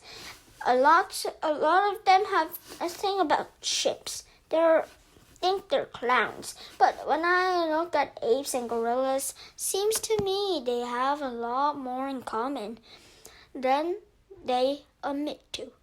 Dogs ain't perfect, but I'll tell you one thing where we rule. Tolerance. For us, a dog is a dog is a dog. I see a Great Dane, I say howdy. I went to a pug. Oh, it's glad to meet you. How's it going? Smelled any good pee lately? Go to the dog park and you'll see we are equal opportunity playful. You sniff my rear, I sniff yours. You don't see that with humans. Obviously, constantly seeing differences where none exist. All those things like skin colors, dogs could care less. You think I won't hang out with a Dalmatian 'cause he's spotted, or a Shar-Pei 'cause she's wrinkled. I'm not saying I love every dog I meet. Snickers comes to mind. But I'll always give a dog the benefit of the doubt. Life is short, play is good, and there are plenty of tennis balls to go around. A very handsome dog. Hi, Aunt Kinyani, Ruby calls. Once again, Ruby, says Kinyani, I am not your aunt. I am a primate. And you, my dear, are not. More's the pity. But if Ivan is my uncle, then you have to be my aunt, Ruby declares. Ahem, says Ivan, pointing to the wall. My painting, Bob. I consider it looks like a dog. Ruby flaps her ears. I can tell she is trying very hard to stay quiet. A very handsome dog, I add. Is it? It is, Ruby exclaims. It's you, Uncle Bob. Uncle Ivan told me. But who's that? I asked, pointed to another set of mud strokes. I thought you needed a companion, says Ivan. I know you must get lonely at home all by yourself all day. It's true, but I've never mentioned that to Ivan. Guys like to read minds. Guys like a mind reader. I think Snickers and Bob will make a cute couple, says Ruby. I blink in disbelief. Bite your trunk. Ruby starts to reply, but her voice is drowned out by a sharp clap of thunder. Storm's getting close, says Kinyani. Ivan, dear, come on. You know how you hate the damp. It's true. He carries around the old burlap bag so he won't have to sit on wet grass. Ivan looks at me sheepishly. She knows me so well. Kazoo, one of the baby gorilla, bound over and leaps onto Ivan's back. Ivan loves all the youngsters, but Kazoo is his favorite. I think she reminds him a little of his twin sister, Tag, who died when she was still a baby. Right, Kazoo commands. Julia appears, her backpack at the ready. Bob, she calls, we need to get going. Right now, Kazoo repeats, yanking on one of Ivan's ear. Looks like it's time to go, says Ivan. Good to see you, buddy. Stay dry, okay? Will do, big guy. I turn to Kinyani, enchanted as always, my dear. A trumpeting noise cuts through the air. Uh-oh, says Ruby. That's Aunt Akillo. Akillo, the oldest elephant of the elephant aunts, numbers over. Come on, Ruby. Weather's getting bad. Just one more minute, Ruby pleads. Now. But I need to tell Uncle Bob one more riddle. Now, Akillo repeats. Nobody ever listens to the littlest elephant, Ruby complains. You can tell me the riddle next time, kiddo, I say, winking at Akillo. Ruby brightens. Okay, gotta go, or I'll be in big trouble. Love you, Uncle Bob. See you later, Uncle Ivan and Aunt Kinyani. I'm not your Kinyani, begins, but Ruby is already galloping back to her herd. The beginning. In the distance, thunder growls, long and low, and not giving up reminds me of my stomach pre-breakfast. I test the air. Weird, something isn't right. Julius, George rushing over. Hurry up, you need to get inside. George has an odd scent, like he's on guard duty. He's on guard. I've only smelled it a few times on him. I look up. The clouds have turned strange shades of green and yellow and gray, clustered together like rows of fat marshmallow. It's ugly. It's beautiful. I can't stop looking. The air goes still, like a cat before it leaps on its prey. Kinyani and Ivan and Kazoo are racing toward the Gorillaville. villa. A fat raindrop hits my nose. It tastes wrong. How can rain taste dangerous? People are yelling, running, opening umbrellas, covering their heads with maps of the park. More drops. At the far end of the field, I can just make out Kello herding Ruby along. Another drop. A dry one, like a pebble. Hail, George says. Julia, now! He grabs her hand. Rumbling, the sky boils and swirls. Bob, Julia calls. Come on! I move to leap off my perch to run to Julia. I've done it 1,000 times, but this time I lose my footing. I never slip. I'm as nimble as milkweed. But the rain, the hail, I let out a yelp as I landed on Ivan's side of the wall, splat in the mud. Bob, Julia screams. He'll be okay, George says. I can smell Julia's fear and George's doubt as he drags her away. Torn apart. Noise. It's all noise. Noise that hurts. Noise like a massive truck bearing down on us. The powerful of its engine. The inescapable wheels. The relentless roar. Nothing to see. Nothing even to smell. Just a terrible sound of the world disintegrating. No way. I'm flying.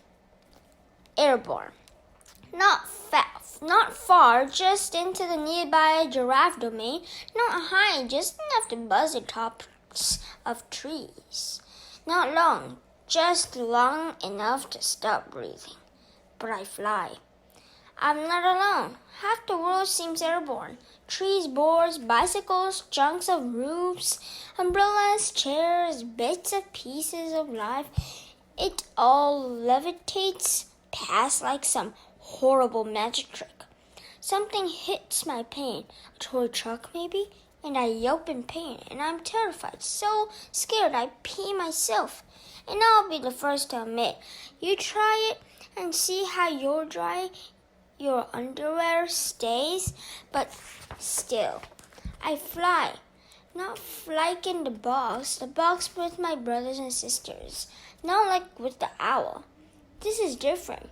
This is me, Bob the dog, spending a moment as Bob the bird. Landing. It's over. I land hard on my rear, and slide to a stop directly under Stretch, the oldest giraffe in the place. The roar, and now I realized we're taking a real live tornado. Vanishes as quickly as it came, leaving a vacuum. A silence that hurts even more than the noise. Bad dog. And this is why I'm a bad dog. Not bad dog, like I chew your favorite slippers. Bad dog, like I'm not a good representative of my species, of any species. I don't think. Ivan, Ruby, Julia, are they all right? I've got to find them. That's what a hero dog would do. One of those guys on the Man's Best Friend show. Hero dogs dash into flames and dig into rubble. Hero dogs are fearless. Nope, not my style. What do I do, Bob? Untamed, undaunted, I howl like a newborn puppy. Honest. I'm not hurt. Banged up a little, sure, but nothing major. And I don't howl for long, but it's what I do. Like I said, I ain't a saint, but at least I'm honest about my fallings. Stretch. Slowly, with some difficulty, Stretch peers down between his two front legs. His body particularly shelters me from the rain. A piece of canvas has draped itself around the neck with an ugly scarf. I swallow my howls. We looked at each other, too stunned to form actual words. Finally, Stretch clears his throat. Hello, he says, in a strangely calm voice. What kind of animal might you be, if you don't mind my asking? Dog. Didn't think you guys flew. We don't, as a rule. I pick myself up, moving out from under Stretch, and take in my surroundings. The pelting rain has slowed some, and the wind has dulled. What was that? Stretch asked, trying and falling to yank the canvas off his impressive neck. Tornado, I think. I've seen tornado on the Weather Channel. They looked like water swirling down a drain. If the water were black and full of trucks and trees, they looked like death. I gaze up at him. I have to crane my neck. You okay? Yup, says Stretch. But from what I can see, a lot of other folks aren't. Aardvarks. Across the way, I hear something. A small squeak. Who lives over there? I ask Stretch. The Aardvark's family, he replies. Lovely neighbors. Carefully, I venture across Stretch's domain. The sky is dark as dusk. I hear a flutter of wings overhead. It's Mitch, the mockingbird. He's missing some feathers. Bob, he calls, settling on a fence post. Was that you I saw up there? Yep. How are things looking? Not good. Lot of damage. Well, take care of yourself, I say. Likewise. He pauses to straighten a wayward feather. Little hint, by the way. Next time you fly, try flapping your paws.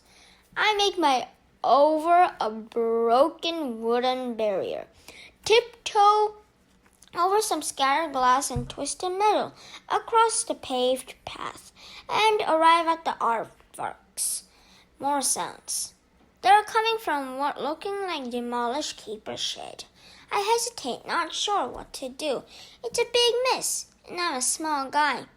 Also, my head hurts. I feel dazed, fuzzy. My ears are ringing. I yank off some small stray boards with my mouth. For the record, small stray boards have small stray nails in them. Underneath the borders are 3 shivering aardvarks, 2 babies and a mom. They're strange looking, I gotta say, with their long pig snouts and bunny ears. You good? I ask. What was that? The mother managed just to talk. Some seriously bad weather. Is it over? I consult the wind. Doubt it. You think everybody's okay? She asks. Sure hope so. And then it hits me. Ivan, Ruby, Juliet, George. Look, I gotta go, I say in a strangled voice. Any part of your indulgence arrive? She nods. Think so. Go there. Lie low. Where's Pedro? The littlest aardvark asks. I feel my head with a front paw, and eyes bump and foaming. Who's Pedro? I'll keep her. He'll come, I promise. Are you sure? The baby asks. I'm sure, I say, but of course, I'm lying. Sounds. The eerie quiet doesn't last. Before long, the squeals and shrieks and brays and squawks of the animal kingdom crowd the air. Terror, confusion, pain. From far off comes the wailing of sirens. Car alarms blare from the parking lot. Now and then people shout. Cries for help translate into any language. Human or animal, fish or fowl. Never want to hear those again. Never ever. Smells. And the smells, like I said, feeling have a scent. I figured I'd smell pretty much everything there was to inhale in this big old world. But the smell of sheer terror, of helplessness, of blood, of broken bones, of torn wings, well, turns out there are a whole lot of smell I've never encountered. Didn't know how lucky I've been. Surveying the damage. I pick my way past the devastation the tornado has left a random path of misery. The African aviary is gone, simply gone. The kids' farm nearby, untouched, although there are some very flustered kitchen clucking like all get out from the safety of the henhouse. I see a few people. Hopefully, a lot of potential visitors were scared off by the threatening weather. It looks like some of the animals listened to their early warning system, those little voices inside telling them something bad was coming on their way. Quite a few seem to have taken cover before the brunt of the storm, which I pay more attention to my own internal weatherman. I passed the penguin viewing window, the one that allows visitors to watch their graceful swimming. Several penguins are underwater, swooping and swiveling. Joe, Jim, I call, and they both swim over. Bert, okay? I ask. Baby Bert pops his little head out of the water.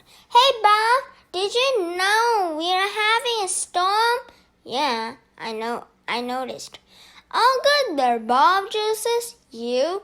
Yep, took a little flight, though. Daddy, says Bert, can I fly? In the air? Nope, says Joe. You fly underwater. You're a penguin. Bob flew, and he's a dog.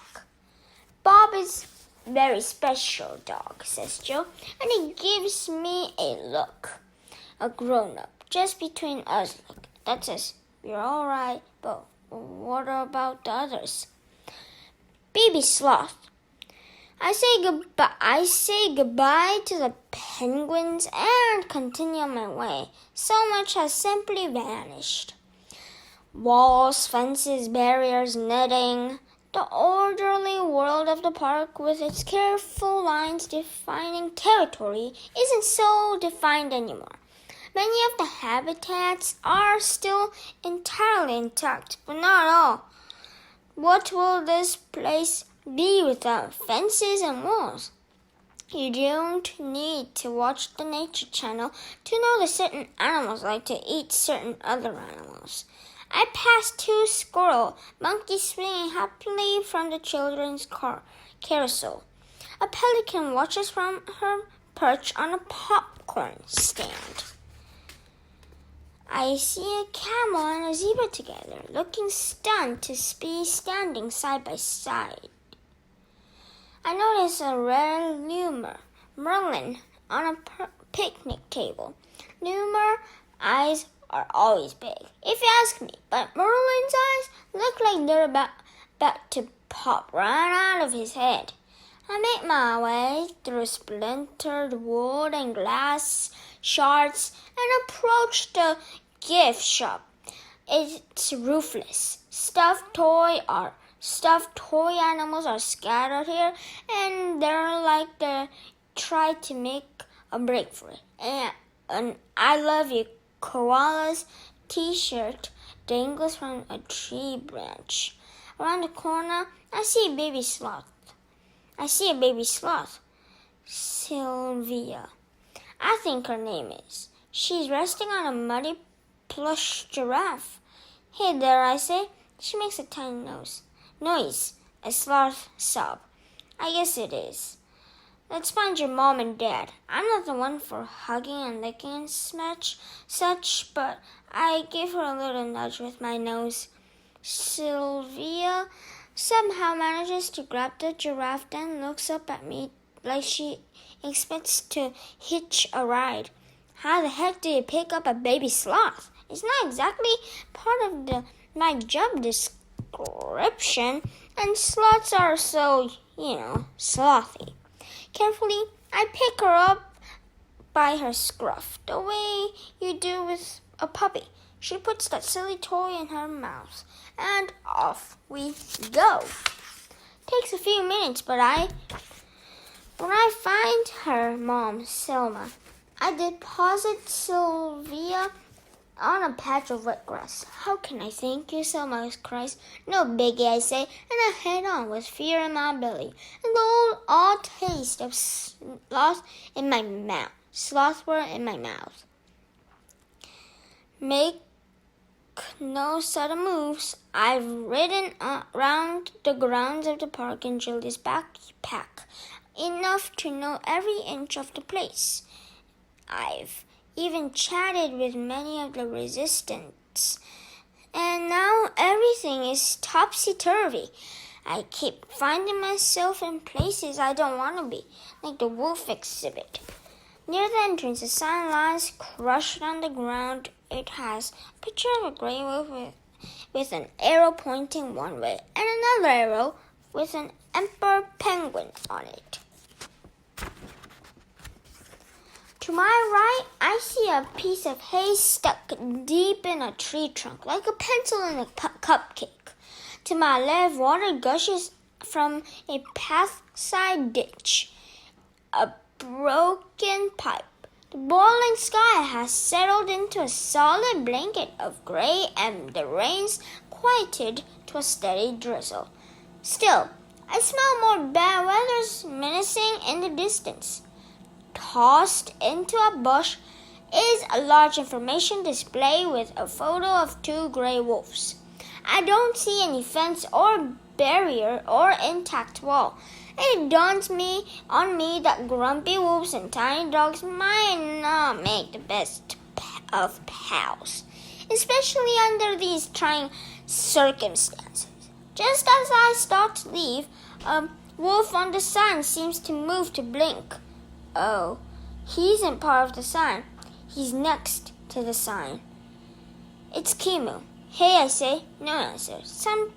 Something tells me I should hightail it out of here.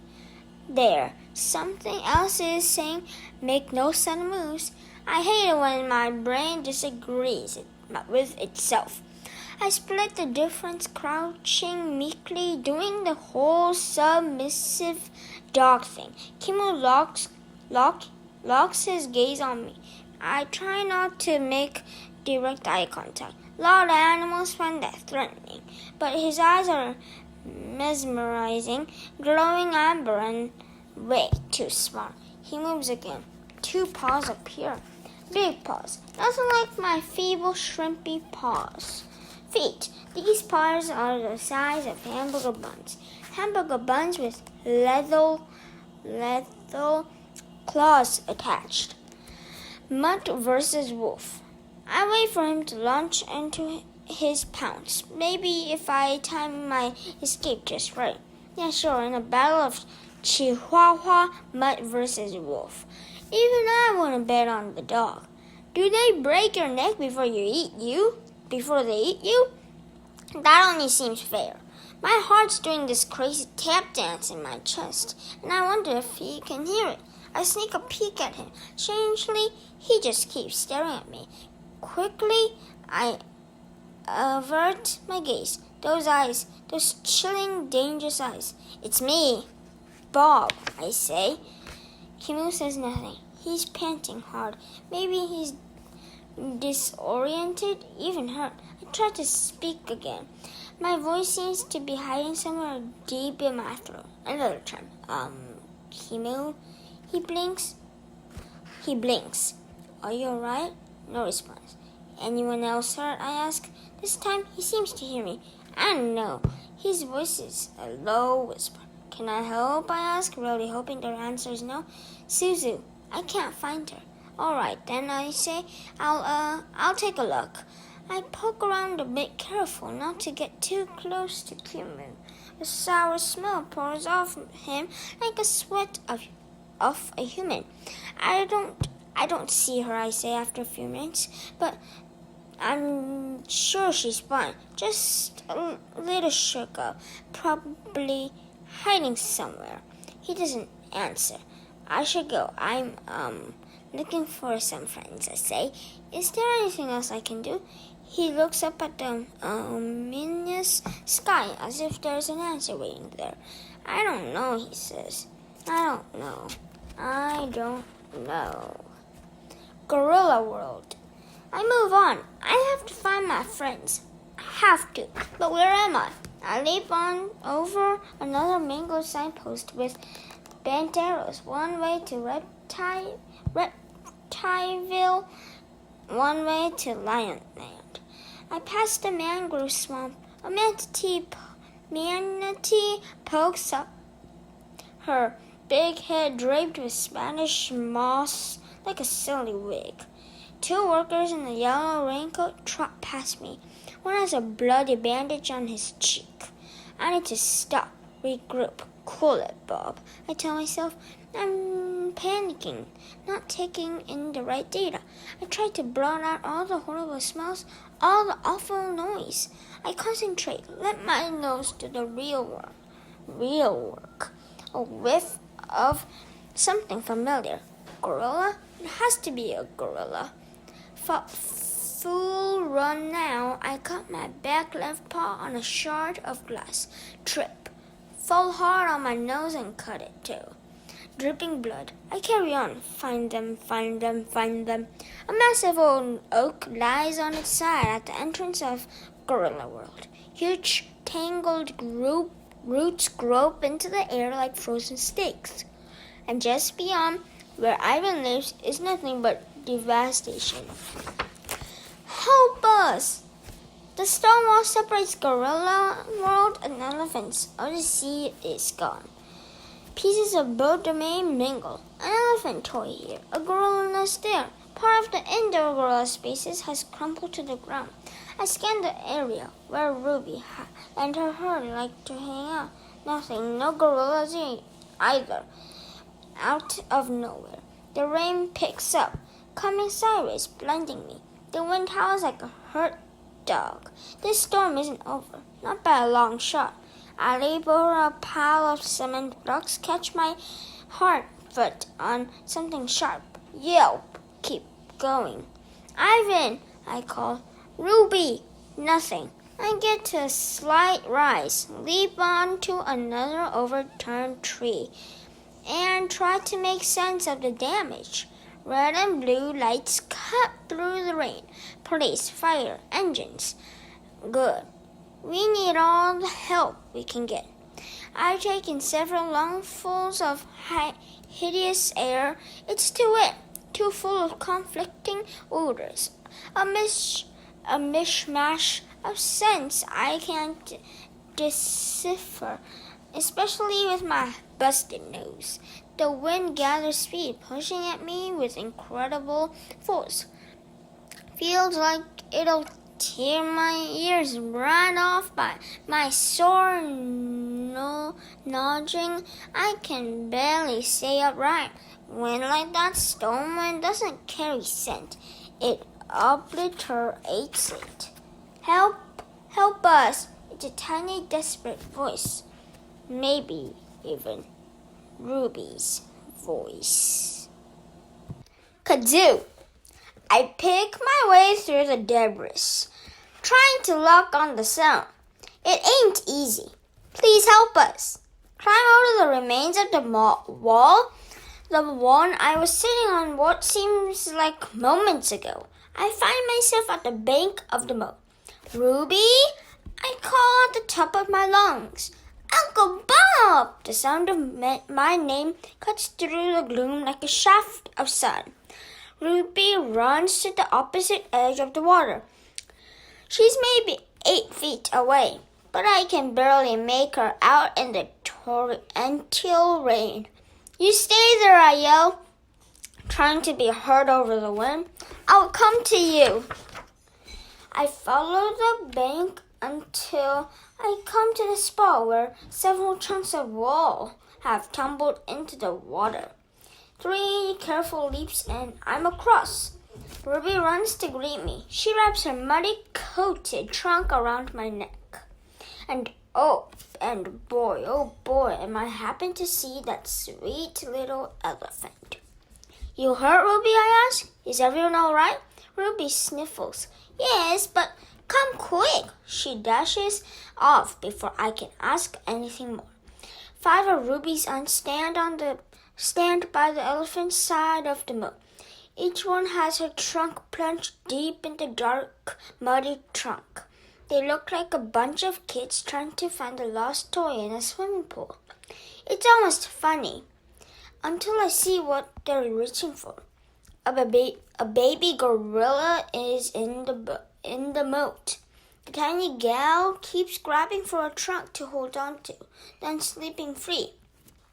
Her terrified screeches fill the air. It's Kazoo, Ivan's favorite. An idea!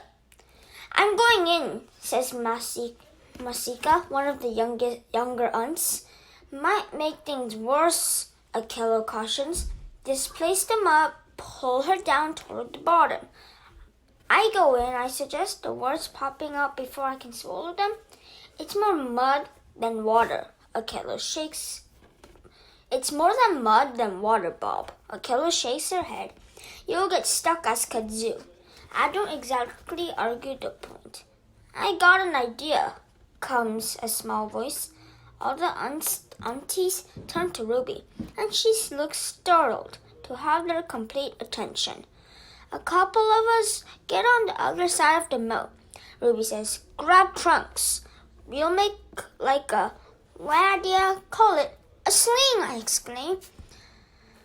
A hammock, like the gorillas have.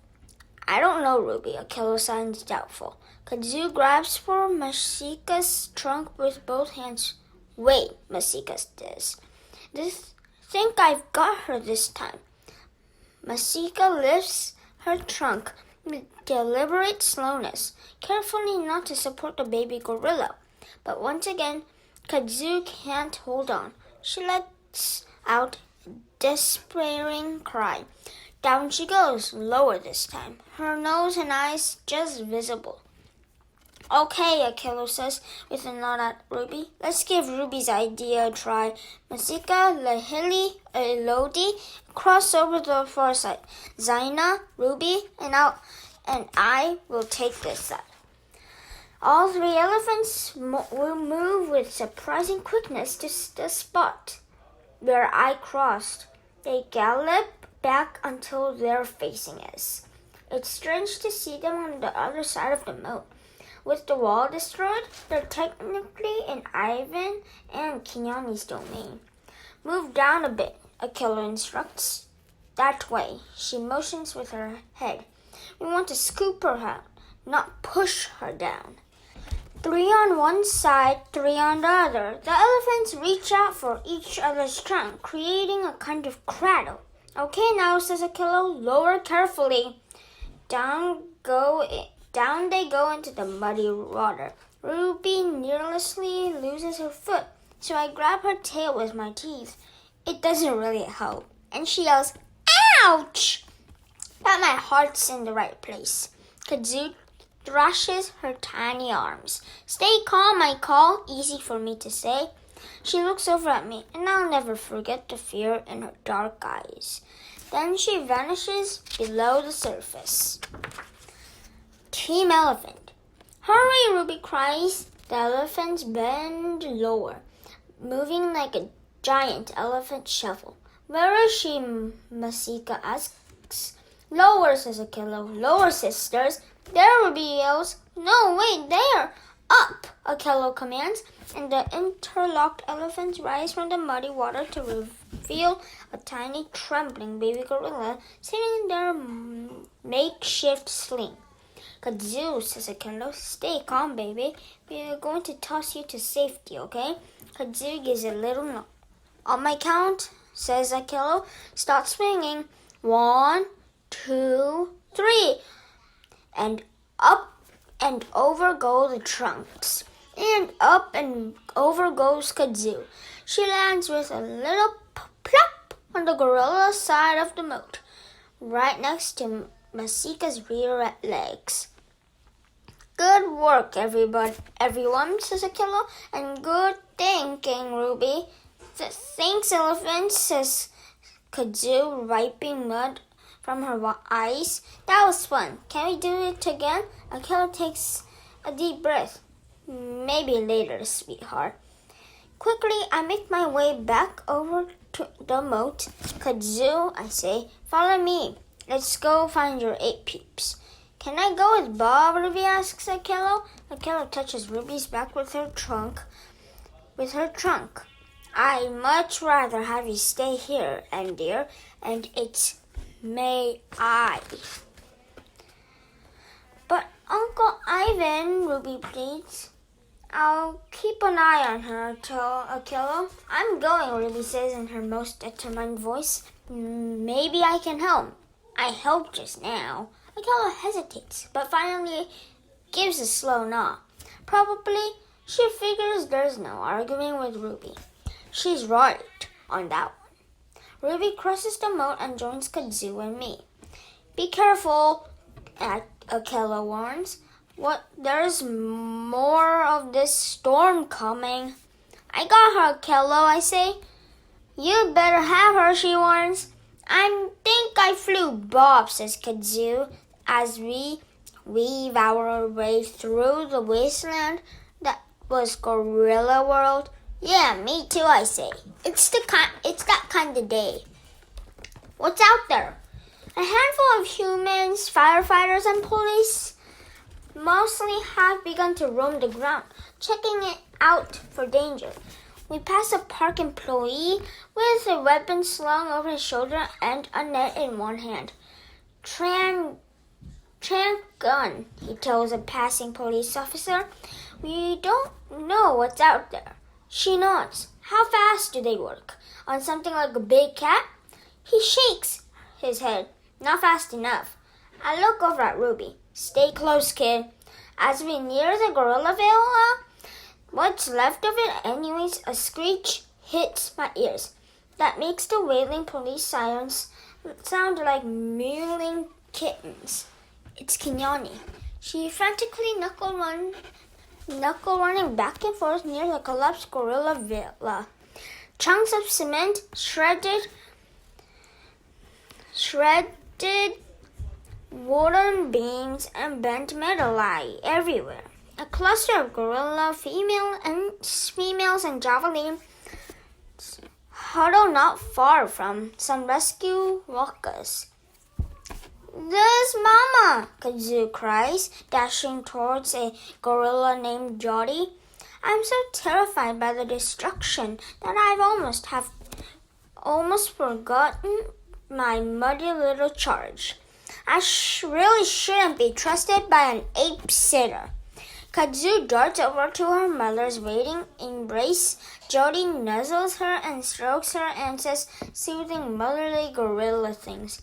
Thank you, Jody mouths to me.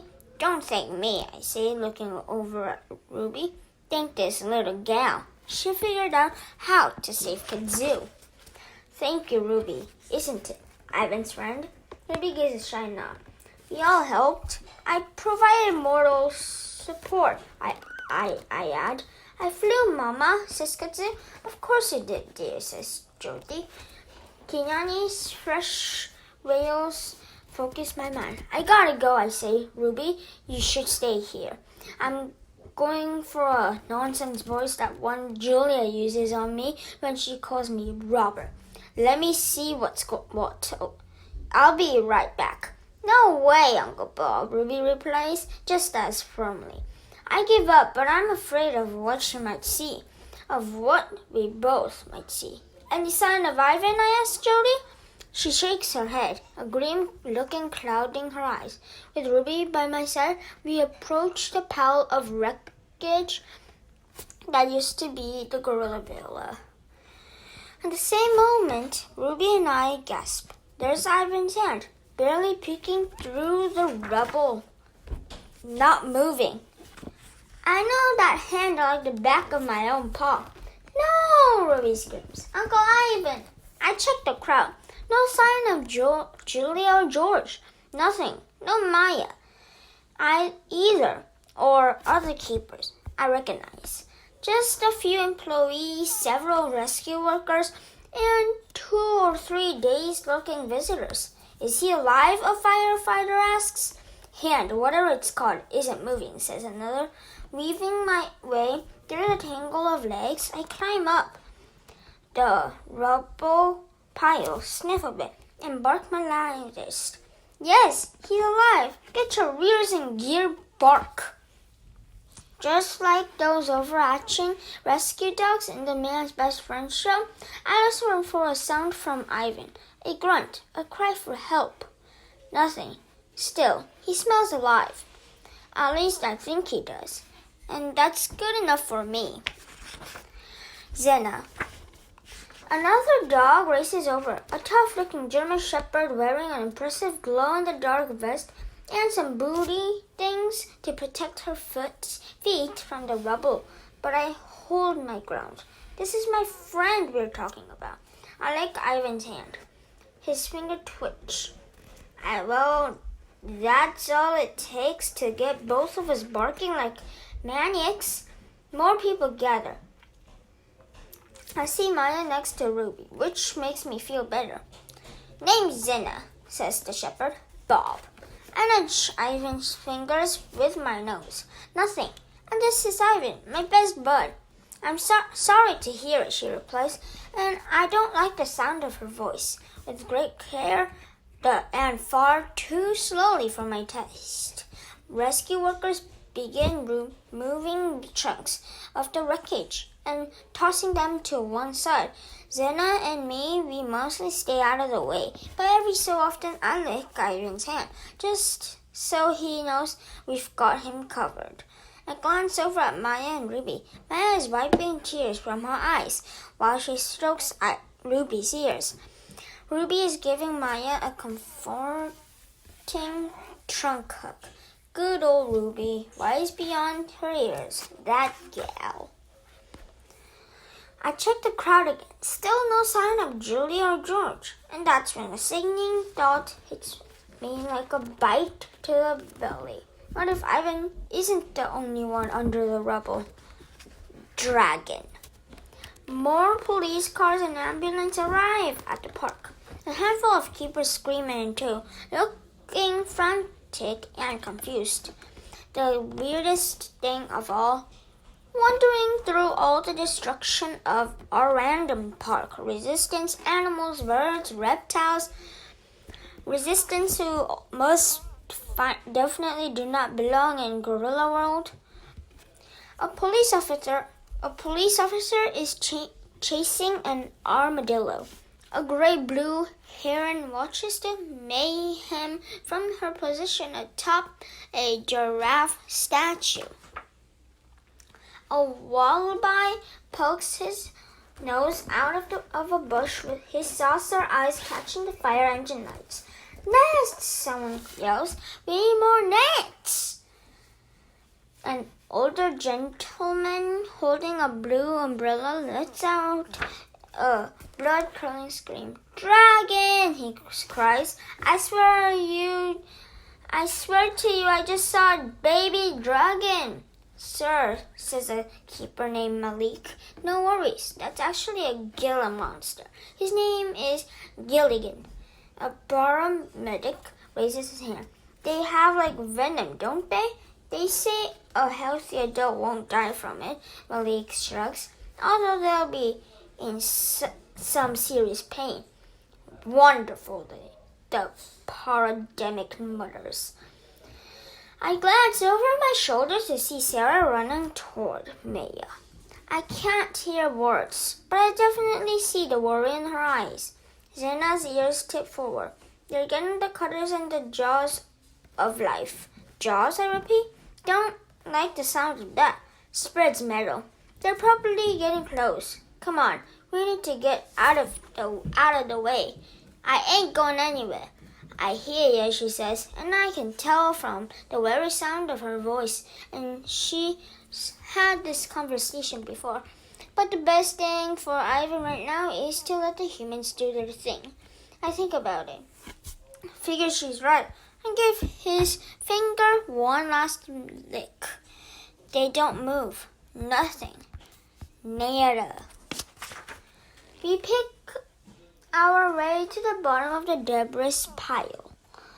Hang in there, Ivan, I call. We love you, buddy. I know it's crazy, but I listen anyways, hoping for a sign, any sign, that he's still with us. Hugging. I run to Kenyani. Don't worry, I tell her. He's gonna make it. I can tell she doesn't believe me. From there, I head over to Maya and Sarah. And Ruby. Maya has a radio handset in one hand and, for some reason, a young squirmy meerkat in the other. Sarah kneels down and hugs me tighter than any sweater she's ever knit. Bob, she cries, what happened to your nose? And look at your paw. Some dogs don't like to be hugged that way. I'm one of them. But Sarah needs to do it. I can tell somehow. So I let her. Isn't so bad, really. Lose. A new police officer joins us.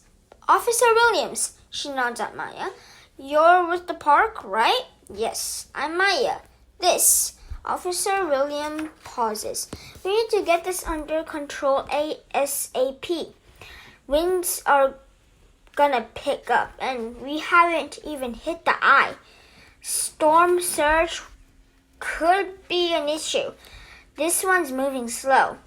We've got a skeleton staff here, says Maya as the meerkat attempts to hear her earring. Early reports say maybe a third of the habits are damaged or destroyed. She shakes her head. We've got some injuries, some possible fatalities too. Human? Don't think so. Anything loose that can be a problem? Maya presses her lips together. Yep. Such as a couple of Florida panthers, gray wolves, python maybe, possibly an alligator or two. American alligators, not Chinese. I don't care if they're from Canada. If they eat people, we're in trouble. They don't. Typically, Officer William repeats. Well, that's reassuring.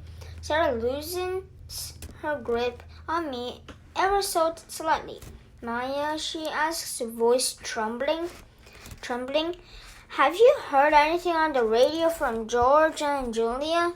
I keep calling, but the cell towers are down. Nothing yet, Maya says, but I'm sure they're fine.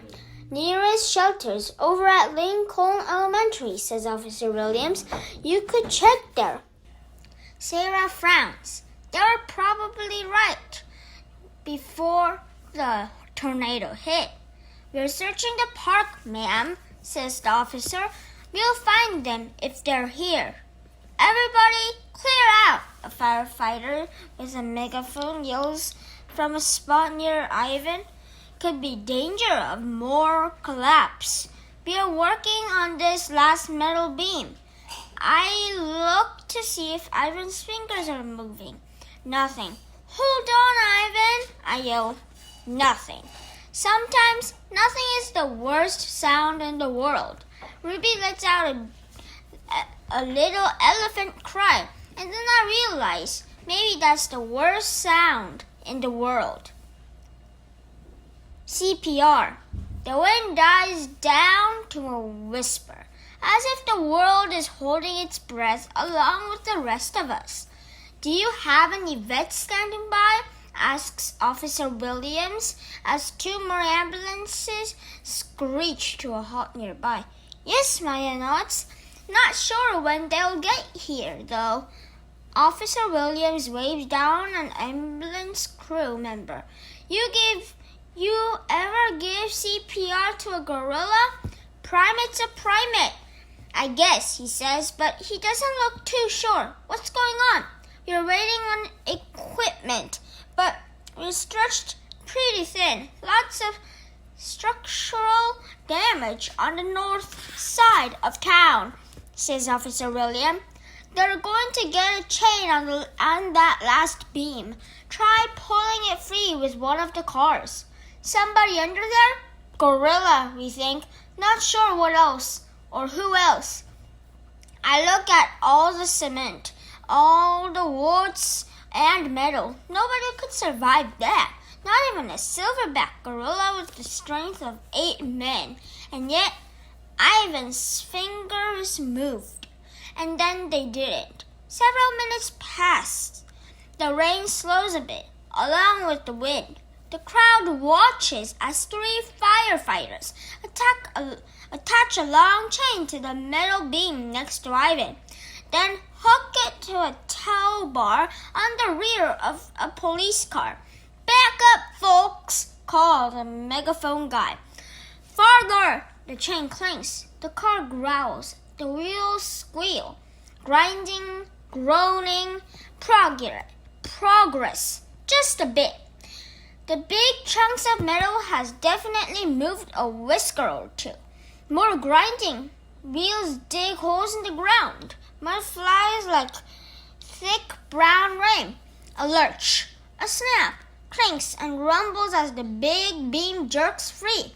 The rescue workers move in, digging with their bare hands, cement and dust metal, and bits of pieces of gorilla. Gorilla world are everywhere. But where is Ivan? No movement, nothing. But after a few minutes, one thing is clear. A gorilla-shaped mound has appeared, covered by dust and debris and splattered with rain. It just lies there. I've lost a lot in my life, my whole family, Stella. But Ivan? No, it can't happen. Not Ivan. Miracle. The mound sits up. Gorilla ghost. Ivan emerges from a cloud of dust like a jumbo-size ghost. He blinks several times, coughs, shakes, stretches a little. He's holding a banana, which he proceeds to eat. Everyone, and I do mean everyone, cheers. Wolf on the run. I scramble over to Ivan, and he gives me a look that says, "You're the best, Bob. I thought you were a goner," I say, licking some banana goo off his chin. Me too. Ivan seems a little dazed. His eyelashes are white with dust. What happened anyway? Tornado. Ruby okay? Keone? Julia? George? Haven't seen Julia or George yet. Keone's over there, carrying on. A parademic holding a box of medical equipment approaches us nervously. "I've got this," calls a woman I recognize as one of the park veterinarians. The parademic looks happy to step aside. The vet gently but firmly pushes me out of the way. "I'll be back," I tell Ivan. I run to Keone. He's good, totally good. The look of joy in her eyes makes me want to give her an affectionate nose nudge. Almost. From there, I joined Ruby and Maya. I was so scared. "Bob," Ruby whispers. "Me too," I admit. "Me too. But he's fun. I promise." We watch a pair of otters dart past, chased by a guy with a net. One of the firefighters who'd been clearing debris yells, "We're clear here. No sign of other victims." Sarah closes her eyes and I can smell her relieved tears. While Maya listens to her walkie-talkie, trying to take stock of the damage of the park, Officer Williams' police radio hisses and crackles with new problems, new flooding, new dire predictions. "Copy that," she says into her radio. Even if the chaos and noise, I'm close enough to the radio to catch the tiny sound of frantic barking. "We've got a unit reporting the animal shelter down the street's flooding," Officer Williams says. "Also, we've got trailer park damage on 12th Street. On an oak down at Nelson Avenue blocking traffic, and a big rig overturned near the fairgrounds. And that's just for starters." Out of the corner of my eye, I notice something airborne. It's graceful and bold, like a huge wingless bird. The crowd gasps. It's Kimu. He lands on the hood of Officer Williams' squad car. His eyes are glazed, his coat wet and shimmering. We've got a I-10 9099 here, Officer Williams whispers into her receiver. Confirm, seems there's a wolf on top of my vehicle. Slowly, she reaches for the pistol on her hip. Please advise. Shots fired. Several officers raise their guns. The tranquilizer's dart guy takes aim too. No, Maya yells. No guns. Kimu blinks, eyes darting right and left, and leaps off the car with such grace and speed, it's like he owns the wind. 2 shots ring out. Silence follows. Was he hit? Someone asks. Maya closes her eyes. I sure hope not. I sure hope so, someone else says. Jungle. As I watched Kimu fly, I didn't know what to think. Part of me was like, go for it, dude. And the other part of me was thinking, it's a jungle out there. A situation. Officer Williams climbs onto a picnic table. Someone hands her a megaphone so she can be heard over the din. Folks, she yells, listen up. We've got a handful of animal control workers coming over, but several roads are already flooding out. And the weather guys are saying Gus is gonna take the sweet time. Meantime, park supervisors call in more help, but only if your workers can get here safely. The unmistakable roar of a big cat rolls over us like slow thunder. Any more trank guns? Officer Williams asks the park director, who's just arrived. 3 in reserve. She answers, nets? We have a dozen. Okay then, Officer Williams' radio crackles. I can hear more shouting, more barking dogs. Shelter's flooding, she says. Yeah, that's happened there before, the director says. Usually, just a foot or 2 of water. Okay, public safety is where we start.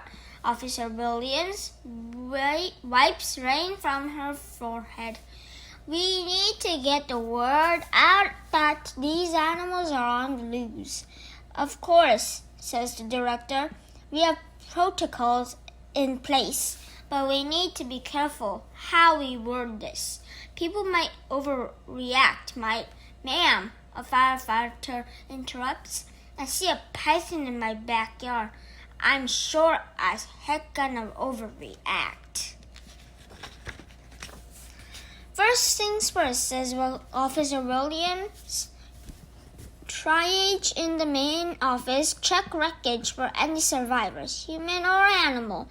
Fan out with trank guns. Get an inventory on how many animals are loose. I wonder how it's possible that Officer Williams can seem so composed. The air reeks with fear from animals, birds, people, from me. And yet she doesn't seem worried about herself. Just other people. Weird the way some humans stick their necks out for others. Doesn't make a whole lot of sense, does it? And again, the crackle, the hiss, the barking, my ears perk up for a minute. Was that a familiar voice? Maybe someone I knew is in the slammer. I'm going to the shelter at the elementary school, Sarah says. Her hands are trembling, but her voice is firm. To look for George and Julia just in case. She strokes my hair and I'm happy to let her. I wonder if I should tag along with her, see if I can help out. Now that I know Ivan and Ruby are safe. Hiss, crackle, meow, bark. I hear it again. My ear goes on alert. My body goes rigid. No, it's impossible. Never. Some barks you never forget. One place. I know what I have to do. Despite the turmoil all around me, the noises, the smells, the fear, the confused humans, the frantic animals, despite my worry about Julia and George, I know there's one place I need to be. A split second. I want to tell Ivan and Ruby, but Ivan is still being poked at by the rhymes with pet threat. Although, come of think of it, she doesn't seem like much of a threat. In a movie, she'd be one of the good guys. To my annoyance, Sarah picks me up. I like being picked up unless it's my idea. Then it's totally cool. Maya, she says, you let me know. First sign of George and Julia, okay? Promise, says Maya. And she places her hand on Sarah's shoulder. Humans always with the touching. Although I kind of get it. Under the circumstances. You can't take Bob to the school shelter. They're not allowing any more pets, Maya points out.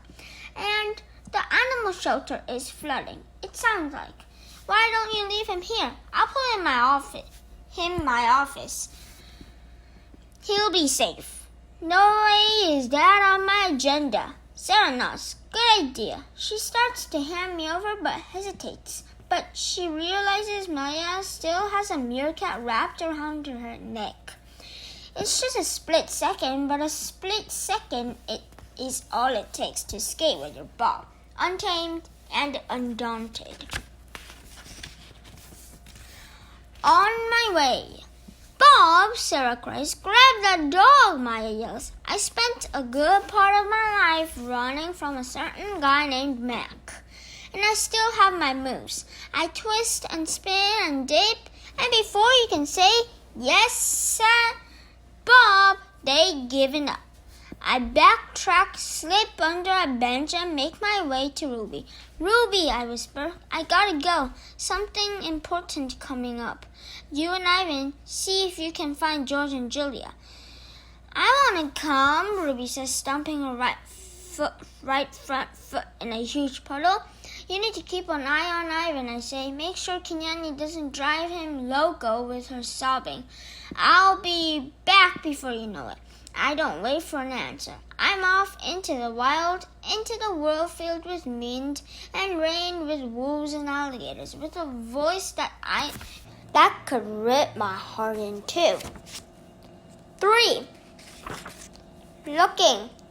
Ivan used to ask me what I did when I wasn't hanging out at the Exit A Big Top Mall and Video Arcade. I wasn't like the rest of the animals, caged, trapped. I told him I was scrounging for food, and he never questioned it. When you think about it, though, where's a better place to find food than the floor of a mall at the end of the day? Yeah, I wasn't looking for food. I was looking for her, for Boss. What if? At last, I didn't admit it to myself. You know how it is when you finish for something so bad you're afraid to say it out loud.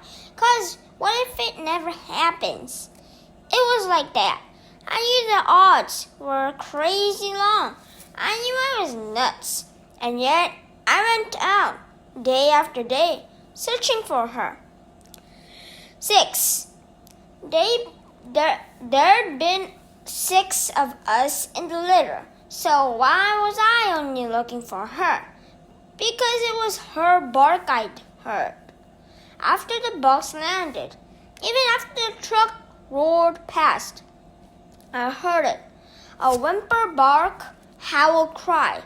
Something I've never heard since. She survived, at least at first. I survived. The rest of them didn't. Relieved. And what did I do? When I heard that bark, did I run toward it? Did I try to find her, to save her? No. I was just a few weeks old. Helpless. Useless. The cries stopped almost as soon as they started. And you know that part of me was relieved. I didn't want to go back onto that highway. I couldn't bear wanting to rescue her and not knowing how. I didn't want to see her die. But mostly, I was afraid. Coward. I was afraid. A coward. There's a certain freedom that comes with owning your faults. The wind. Every day, I went looking for Boss. Up and down that same barren stretch of highway. Sometimes I catch a hint of something hopeful on the air and think it was my sister's scent. I'd be certain the breeze had brought me her voice like an invisible gift. The wind can really mess with your head. Enough. After a while, I stopped going to the highway, stopped looking. It was a relief to give up.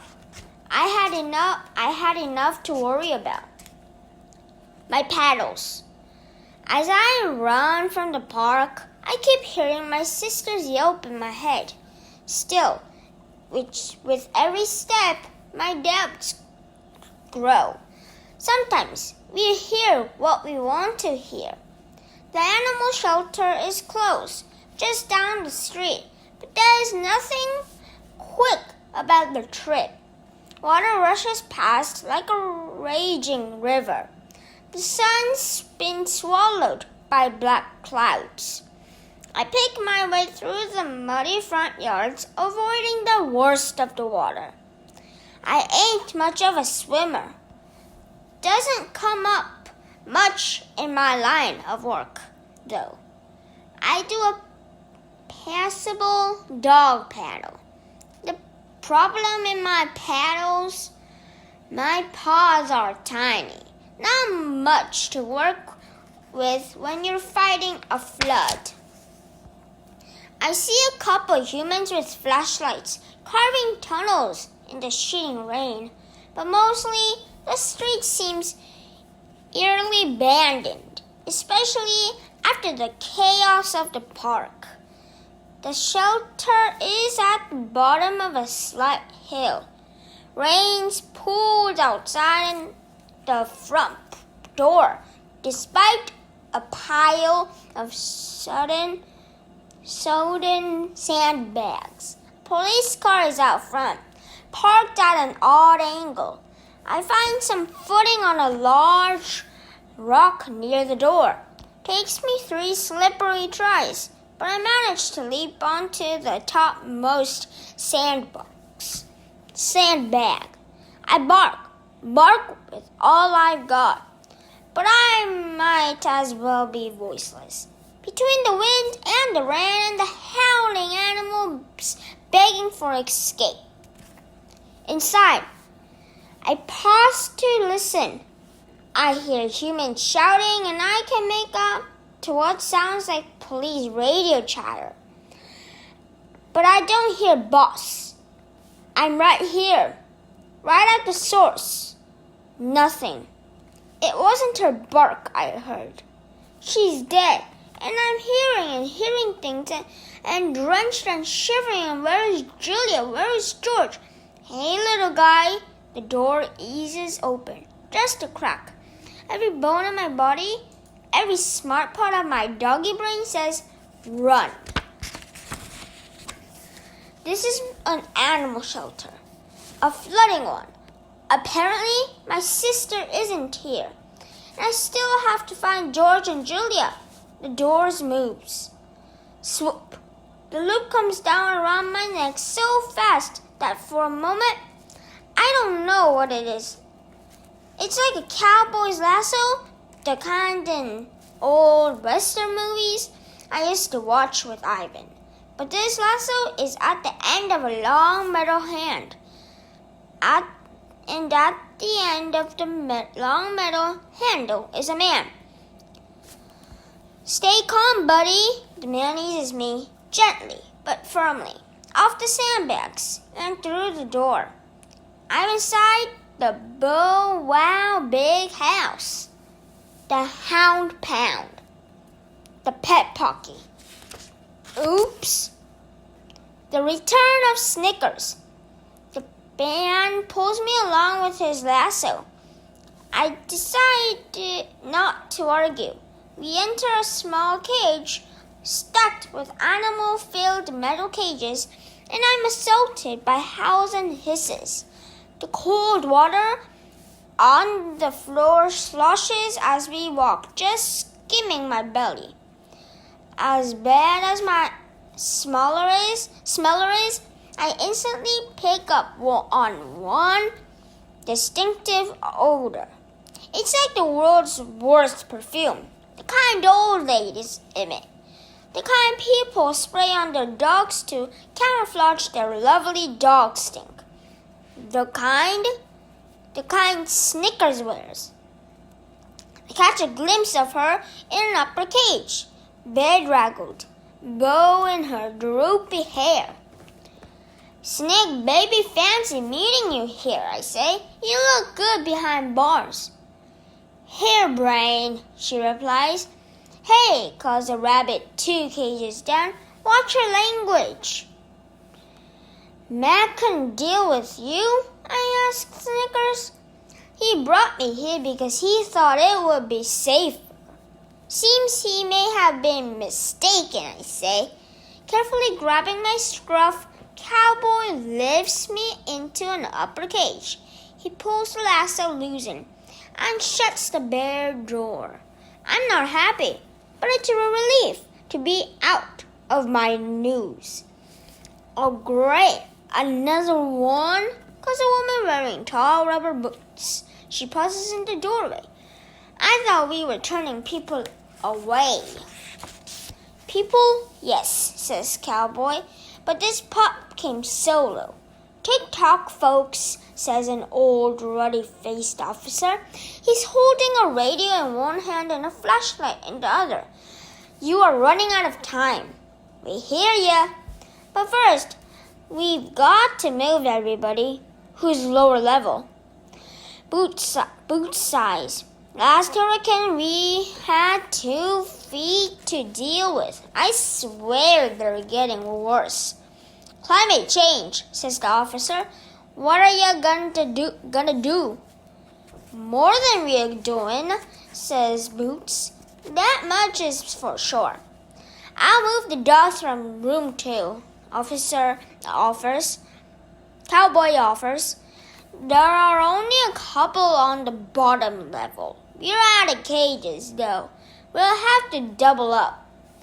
Put that little female in with the new guy, says Boots. They look like twins. I'm shivering, and it's not because I'm cold. I press my hurt nose to the metal bars. I smell something. I do. I hear something. I do.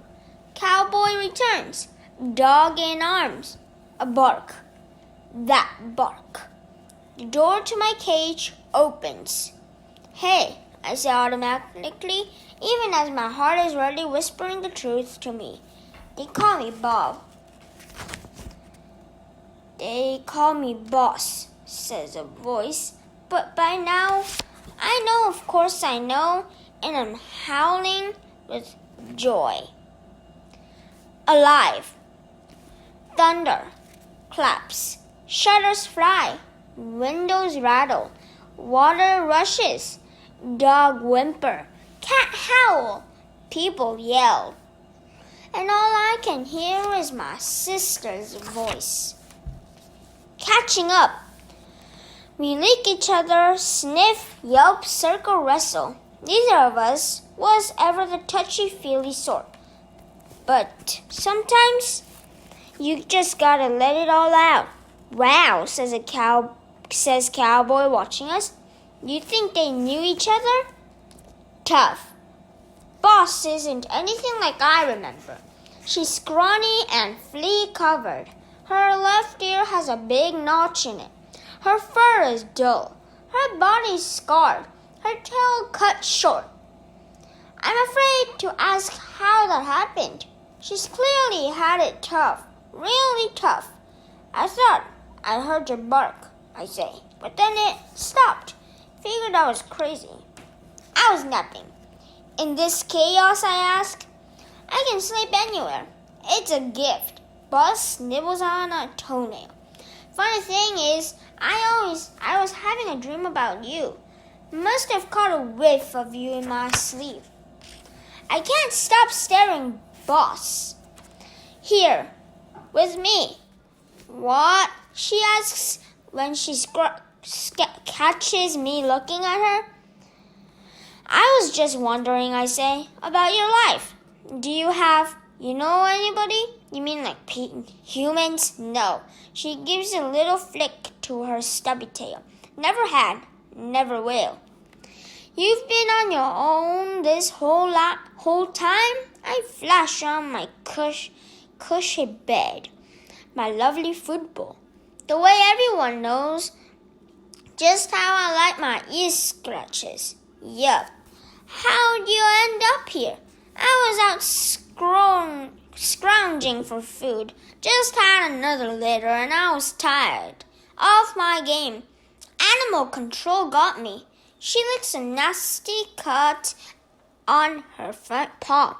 Wait, my ear prick up. So you have puppies? That would make me an uncle, a dog uncle, on top of being an honorary elephant uncle.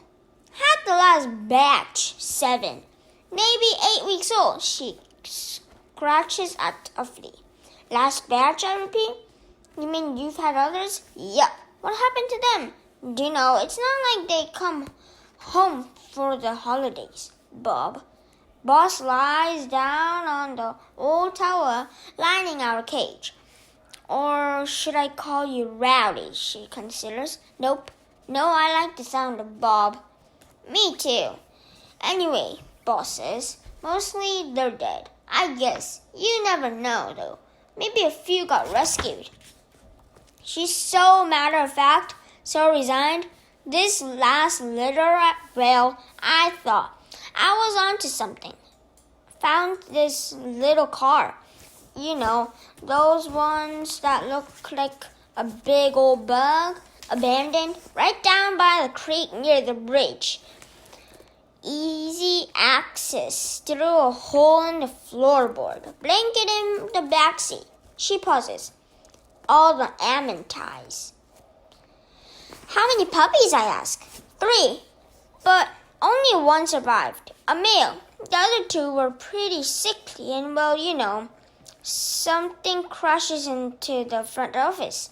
Sounds like a window has broken. We gotta get out of here, an orange-striped cat howls. He throws himself against the front of his cage, then pokes out his paw, grabbing the latch. I'm too young to die.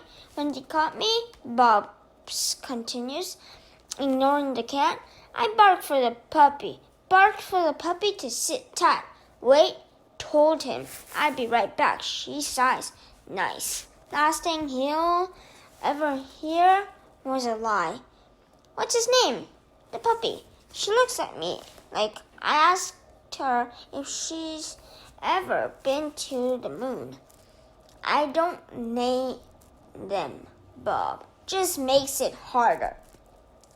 Below us, the water's slowly rising, filling the empty lower cages. We watch the humans rush back and forth, carrying buckets as if they can stem the tide. There is nothing to do, nothing to say, and nowhere to go. Not right. I stare at my sister and try to imagine all the pain she's endured. And here I thought I'd gotten the raw deal. To lose your pups, to wander alone, to struggle for every drop of water, every crumb of food. I mean, I experienced a little of that. But Ivan and Stella kept me going. And then Julia and her family. Why me? What's so special about me? Is it really that I'm more resilient? That I've made my own luck? Am I somehow better than Boss, more deserving? It's not right, I blurt. Not right. You should have had it worse than me. Well, if you want to talk about not right, you and I both had it a whole lot better than our siblings, Boss says. I will never forgive those people for what they did to us, I say through clenched jaws. Really? Boss seems surprised. If I held on to that much anger, I'd never get out of bed. Not that I've ever had a real bed. She sniffs at the towel beneath her feet. This towel's kinda nice, actually. I look at her in disbelief. You're one of those? Those dogs must forgive no matter what types? She almost looks amused. Well, it is kind of our thing, right? When someone does something hurtful, they have to admit it, I say. Then they have to be punished for it. And maybe then, if they apologize and change, maybe then they get forgiven. All I know is I've done lots of bad stuff in my life, Bob. I've had to forgive myself plenty just, to get through the day. Boss gazes at me with her wise, wary eyes. And I figure if I'm going to forgive myself, I better be ready to cut everyone else some slack too. Evacuate now. Look, says the officer, you need to evacuate now. It's mandatory. We can't just leave these animals. Cowboy sticks his finger in the orange cat's cage. The cat rubs against it, purring like his life depends on it, which it may kinda does. The officer sighs. You don't have a choice. We can't just leave them, says Boots, and I have to applaud her enthusiasm. Even as I wonder why she'd risk her life for us, there is no explaining humans. Just got a word on the bridge over Big Fork Creek. Collapsed, the officer says. You guys gotta move. Boots snapped her fingers. Wait, you have a cop car, right? Yes, I have a vehicle, ma'am, says the officer. But the way the roads are looking, probably not for long. Okay, says Boots, so we evacuate. We evacuate every last dog and cat and gerbil we can get in your car. The officer purses his lips. And take them where exactly? Shelter at the high school. That's where we've been sending people. They're not really set up for it, but once we started flooding and the elementary school stopped taking pets, they agreed to do what they can. The officer grumbles, considers, goes for it. The three humans load cats and dogs, parakeets, and hamsters one after another into the police car. Some are in cages, and some include a couple of unhappy cats, are on tug-of-war strings. Finally, it's our turn. Looks like there are 9 of us left. Car's full, and then some, the officer reports, struggling to shut the shelter front door again against the rising water. We are officially out of room. Cowboy looks at us, his eyes teary. Don't worry, fellas. We'll be back. He sniffles. I promise. You think we should leave the cage open, at least give him a fighting chance, asks Bob. In case, Sure, but they couldn't handle this current. I can't barely stand up. Cowboy shakes his head. Look, I'll borrow my brother's bass boat. We'll come right back. Hopefully the water won't get much higher than this. Okay then, Boots gives a grim nod. Stay calm, friends. Like that's an option. Preparing for the worst. The wind slows for a moment and the room goes silent. We stare at the black pool swallowing the cages below. A chew toy shaped like a pink turtle floats past. It's just us and a whole lot of water. I check out the group. 2 cats, 1 bunny, 6 dogs, including Snickers, Boss, and me. There is nowhere to jump. No tables, no cabinets, no space above the upper cages. And as Cowboy pointed out, the current is probably too strong for us to tackle anyways. Folks, don't give up hope. You heard them, I say. They're coming back for us. No way are they coming back, says a sad-faced bagel mix. Give me a break.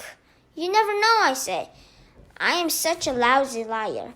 Oh, yes, we do, my sister mutters, just loud enough for me to hear. And we share a look. Look, chances are the water won't get too much higher, I say.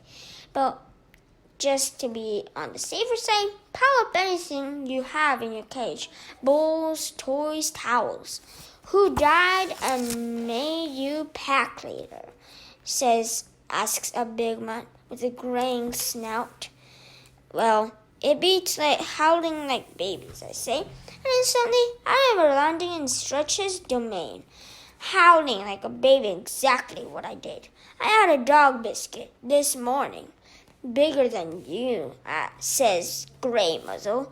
What about me? Someone squeaks. Does the bunny get a vote? Hold on, Thumper, says the orange cat. This clearly is a job for a higher feline intellect. No, a sharp voice rises above the din. Listen to Bob. He's annoying, and his hygiene leaves a lot to be desired. But I've seen him get himself out of all kinds of scrapes. Thanks for your props, Snake, I say, especially the kind of words about my odor. The wind groans, and something metallic hits the side of the building. We fall silent again, waiting for more. The window rattles, the walls shudder. It's like the building is as scared as the rest of us. So, Snickers says, breaking the gloom, you heard Bob start stacking. How about my little box? Asks a small white cat with dark green eyes. Would that work? Sure, I say, and use anything. The goal is to get as high as you can. And then what? Asks a young Dachshund. Worst case, we swim for it, I say. That's actually not the worst case, says a bunny. No one asks what it is. We already know. A question. We do all we can, which isn't much. The rain hammers, the wind shrieks, sirens come and go in the distance. I wonder what Ivan and Ruby are doing. And what about George and Julia? Where are they? How are they? Boss seems scary calm. Tough and as old Jerky. She looks the way I want to feel. Before long, the cold water is lapping onto the floor of our cages. It's ice cold and moving quick. 1 inch, 2. Every now and then someone whimpers or moans, but mostly we're quiet. If you can stand on your hind legs, guys, do it. Climb on anything you got, I suggest. I turn to Boss. When I say go, I want you to climb on my back. It'll buy you a little time, maybe. No way, please, I need to do this. Boss just stares at me. She's so thin. I can see every rib. You make it up to make it up to you, I add. What are you even talking about, Bob? I look away. I'm sorry, I say, not sure where my words are taking me. I should have saved you, Bob. Saved me? Thing is, I heard you on the highway and my voice trails off. I stifle a sob. Bob, we were puppies. Tiny puppies. Don't be ridiculous. How exactly were you going to save me? I don't know, but I should have tried. We both did what we had to do, Boss nudges me gently. Bob, this is crazy. I can't seem to forgive myself, I whisper. But I know she hears me. Beneath the water, I feel a paw on mine. I forgive you, okay? Not that you need it. Mind you, one condition though. I nod away. You have to forgive yourself too. Again I nod, and slowly but surely something fine and warm begins to fill my heart. Romeo. Before I can say anything more, Snickers calls my name. Bob, dear, there's something I want you to know. Boss winks at me. Listen up, brother. Sure, Snickers, I call. What's up? Ahem. Snickers makes a little throat clearing noise. I've kept this locked inside me all this time, but now, facing the end, I feel the need to unburden myself. Really, Snick? I say quickly. There's no need to do that. The thing is, Snickers pauses for dramatic effect. I love you, Bob. I always have. I love you. I love the way your cute little tail gets all curled between your legs when you're embarrassed. I love the way you hum to yourself when you chew your kibble. I love the way you drool when you take a nap. I think I'm getting the picture, Snick. Thanks. That's awfully nice of you to say. And, Snickers says, Boss can't hide her amusement. Go ahead, Bob, she whispers. What can it hurt? You're all gonna die anyway. Bobo, Snickers calls. Yeah, sure. I think you're pretty swell too, Snick. And what is it that you love about me? I close my eyes, take a deep breath. Well, those pink boots of yours, those are cool. And I swear I'm trying, but I'm totally drawing a blank. In fairness, the water's up to my belly, and my teeth are chattering so loud I can't hear myself think. And I begin. Oh, come on, how hard is it? Yells the bunny, who's perched on a pile of wet Timothy hay. There's a looker, and she's smart, and she's way too good for the likes of you. Try that, Romeo. You're a looker, you're smart, and you're way too good for the likes of me, I repeat. Snickers let out a contented sigh. That wasn't so hard, was it? Bob asks. I groan. Sis, you have no idea. An interesting life. An awful noise comes like a tree trunk splitting in two. While we watch in disbelief, a piece of the roof the size of a Great Dane simply vanishes. Rain gushes through the horrid torrents. Boss, I say, it's time. Jump on my back. And that's a good idea because why exactly? Because maybe you'll get your turn, I say. Your chance to have things go your way. I have an interesting life. I had an interesting life. I want you to have one too. Bob, at best, you're buying me a couple extra minutes, Boss says. Sis, I'm like 30 seconds older than you. You're not the boss of me. Please? Why? Just because you're a guy, I could take you down in a second with 3 paws tied behind my back. And if you get out of here and I don't, I continue, ignoring her, there's a place I want you to go. Sit on the front porch, wait for the human to live there. Who are you kidding, Bob? We're both about to die. 3 blocks up, 4 houses down to the left. Look for a big oak tree. Guy named Nutwit lives there. Nutwit, she's suppressing a smile. Say it, I command. Fine, whatever. 3 blocks up, 4 houses down, Nutwit. We go back and forth like that, arguing, bantering, trying not to hear the terror of our cage mates. And I think I am starting to hallucinate a little. I'm starving, I'm freezing, I feel kind of dizzy. All the smells and sounds are mingling together, and crazy as it seems, I actually think I catch a whiff of Ivan. Well, that's kind of cool. I think at least I'd be remembering my best buddy when I die. There are worse ways to go. Hey, the water laps at my mouth, full, tasting, and frigid.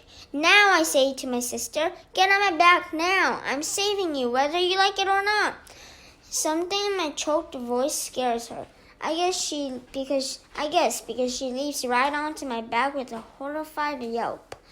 I blink back muddy water.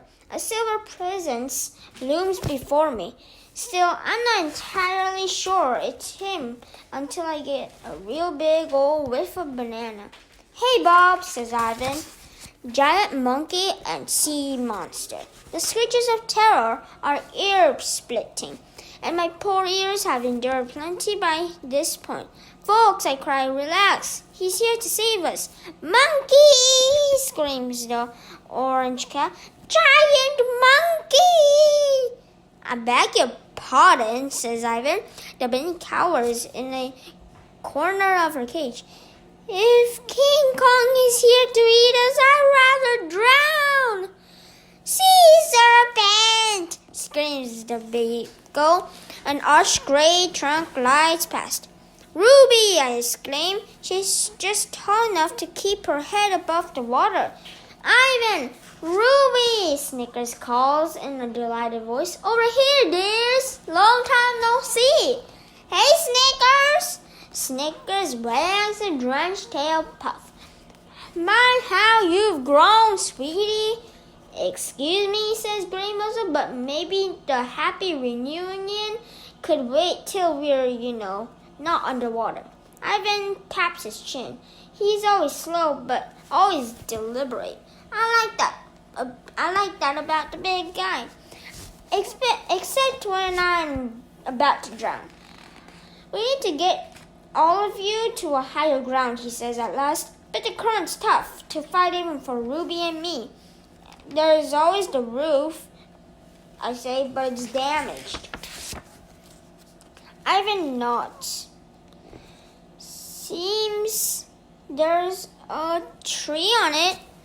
Look, Uncle Bob, Ruby says, paddling back and forth. I'm an Ellie mermaid. Kid always makes me smile. Good work, Ruby. I've got an idea, says Ivan. It'll take multiple trips, so I'm going to start with the smallest creatures and work from there. My sister gazes down at me from her perch on my back. You actually know this, Abe? He's my best pal. Ivan and I go way back. A long pause follows. Bob, Boss finally says, you aren't kidding. You really have an interesting life. To safety. One thing about being a silverback, that strength of 8-man thing can come in handy. Ivan starts with the bunny and the dachshund with one in each arm, along with the 2 cats perched on his shoulder and head. One more trip, this time with the beagle and Snickers, and then Boss and me are on our way. Ruby holds tight to Grey Muzzle's collar and he manages to pedal alongside her, using Ruby as ballast. It takes us a while to cross the street, the current's swift, and the water's up to Ruby's neck in places. Ivan, I ask as we approach the other side, did they find George and Julia? They're okay, a little banged up, but fine. They made it safely to a keeper's shade. Trees fell and blocked the door. I choked back a sob of relief. George was out looking for you when Ruby and I left. How did you find me? Ruby saw which way you were running, says Ivan, and don't forget that gorillas and elephants have great noses. Bob. Maybe not dog level, but not bad. We followed your stink, Uncle Bob, Ruby exclaims. When we reach the far side, I see where Ivan has deposited our fellow imitates, the parking lot of a donut shop. The lights inside are off, like everywhere else, but I glimpse a few flickering candles, and people are milling about. Come on, everyone, Ivan calls. Let's get you inside. I'm hoping these folks won't mind a bit of company. As we gather at the entrance, Boss pauses. I'm gonna head out, she says, avoiding my gaze. What? I demand. I just found you. You can't leave now. She hesitates. The puppy. Thought maybe I'd check. I know he's probably gone. She looks at the muddy pavement. It's crazy, I know. Yes, I say firmly. It is crazy. Besides, you're too weak, and your paw is injured. My voice grows urgent. Think about it, boss. What are the odds he stayed in that car and waited for you? Who knows where he is by now? Yeah, she looks defeated. I suppose you're right. What's wrong, Bob? Ivan asks. My sister. Whoa, wait. This is your sister, Uncle Bob? Ruby interrupts, turning to Boss. Then that means you're my aunt. Boss has a puppy, I explain, stuck in a car near the bridge. I point with my nose. Ivan doesn't know his way around town the way I do. That way, not far. She wants to try to find him, but, well, he's probably long gone by now. I know my words are harsh, but I'm trying to protect Boss. No way that puppy is still alive. Ivan strokes his chin. Why don't we get everybody settled inside, he suggests. Then we can figure this out. Never mind, Boss says. Bob's right, it's nuts. Way too dangerous and probably too late anyway. She takes a deep breath. He's not exactly the first pup I've lost. You think I'd be used to this by now, wouldn't you? I don't know what to say. I want to make her pain go away. But what can I do? I'm no bigger than Boss is, and certainly no smarter. And I've got my own problems. My busted nose, my aching foot, my angry stomach. Look out for numero uno. That's my motto for a reason. It's kept me alive this long. Then knows, to my surprise, some fool blurts, I'll go find him. And apparently, it's me. Yay! You'll go, Ivan says. Yay! More swimming, Ruby cries. It's not safe, Ruby, I say. You have to stay here. I promised Akello I'll watch out for you. I made it this far, she says, donning her elephant pout face. Ivan and I sigh. It's exhausting, all this responsibility, this worry, this love. Promise me you stay close, I ask. She holds up her trunk. Elephant's honor! Cause Akello will make dog soup out of me if anything happens to you. Yuck! Ruby giggles. Hey, did you know I can almost do a somersault in the water, Uncle Bob? Ivan taps politely on the door to the donut shop. But even a polite knock from a gorilla sounds like a visit from a wrecking ball. The door opens a crack. I think 2 or 3 people may have fainted, but we can't stay to find out. I hop onto Ivan's back and the 3 of us head off. I glance behind me to see Bob standing on the pavement watching us. In the darkness and rain, I can't read her eyes, but I like to think there's hope in them. Traffic stop. We slog up a slight hill and round a corner. The traffic lights are out and nobody seems to be on the streets. That is until we cut through a stand of palm trees and move and come across some police officers in slow-moving squad car. It's blue and red lights circling. Attention, one of the officers announces over a loudspeaker. This area is under a mandatory evacuation order. Do not. The announcement stops, and so does the car. Uh-oh, says Ruby. I think they've spotted us, I say. We're kind of hard to miss, Ivan points out. The car moves closer, so close that I can see dropped jaws and bulging eyes. The car brakes to stop. The driver's side door flies open and one of the officers jumps out. The other officer, a skinny young guy, follows suit, but he looks annoyed. What are you doing? He asks. Don't be a hero. We could have stayed in the car where it's safe. I'm looking, says the driver into her radio receiver, at a gorilla and an elephant. And the gorilla has a tiny dog on his shoulder. And no, I have not been drinking. They said the park got hit by the tornado, says the skinny officer, carefully aiming his pistol. We can't exactly shoot a gorilla, the driver says, and I like the way she's thinking. Try me. What's this? What's his crime exactly? Jaywalking? This is. I love elephants, says the driver. My daughter collects stuffed elephants. Stuffed toys, not real ones. She listens to her radio for a moment. Get animal control out here, says the skinny officer. Get a van. Get a moving truck. Get a 747. I don't care. Ivan, I whisper in his ears. Here, this is not looking good. You and Ruby gotta stay put. Don't make any sudden moves. No funny business. Okay? These guys are freaking out. Ivan sits on the ground slowly, very, very slowly. Ruby settles next to him. The driver smiles. Aw, that's so cute. Skinny officer nods. Yeah, in a deadly kind of way. I gotta do this, I say to my friends. If you stay calm, they won't mess with you. But Bob, worry clouds Ivan's face.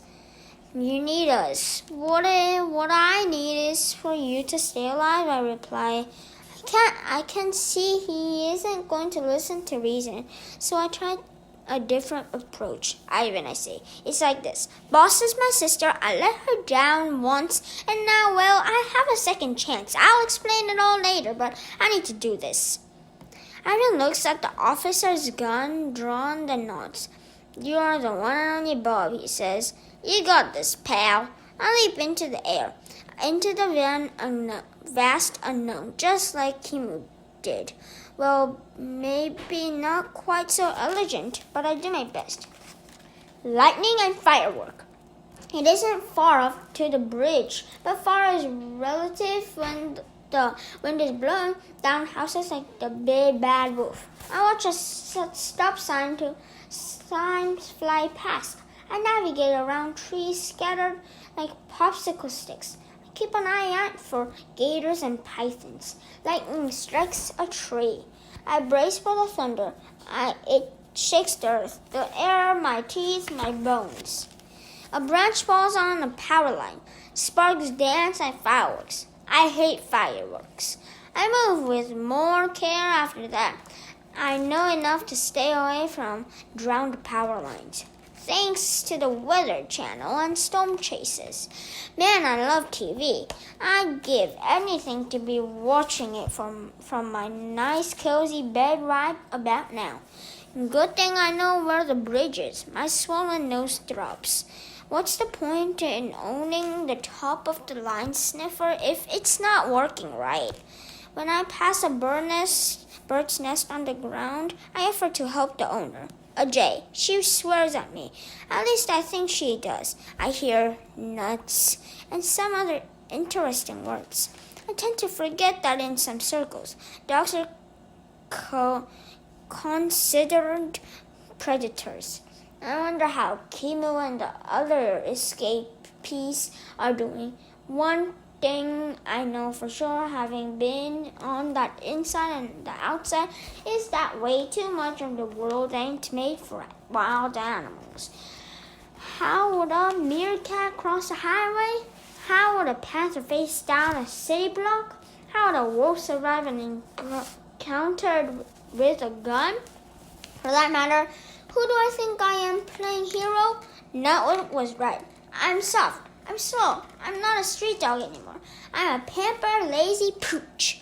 I hear the rush of water, a different sound from the pouring rain, and out of nowhere there it is, the creek. Buzz mentioned that the car was near the bridge, but when I get close, I remember that the officer at the shelter said the bridge had collapsed. And then I see it. A little car, round-topped, floating caught in a dislodged tree at the edge of the roaring creek, not far from the crumpled remains of the bridge, and on top of that car, even though it's completely impossible, is a puppy, waiting. And all I can think is that dog is a nincompoop. Another bridge. The creek is filled with pieces of trees, boards, trash cans, plastic chairs, everything you can imagine. It's moving way too fast for me to try to cross. I stare at the far side of the creek at the collapsed bridge. I really wish I hadn't seen that puppy. I know there's another way to cross the creek of sorts downstream a bit.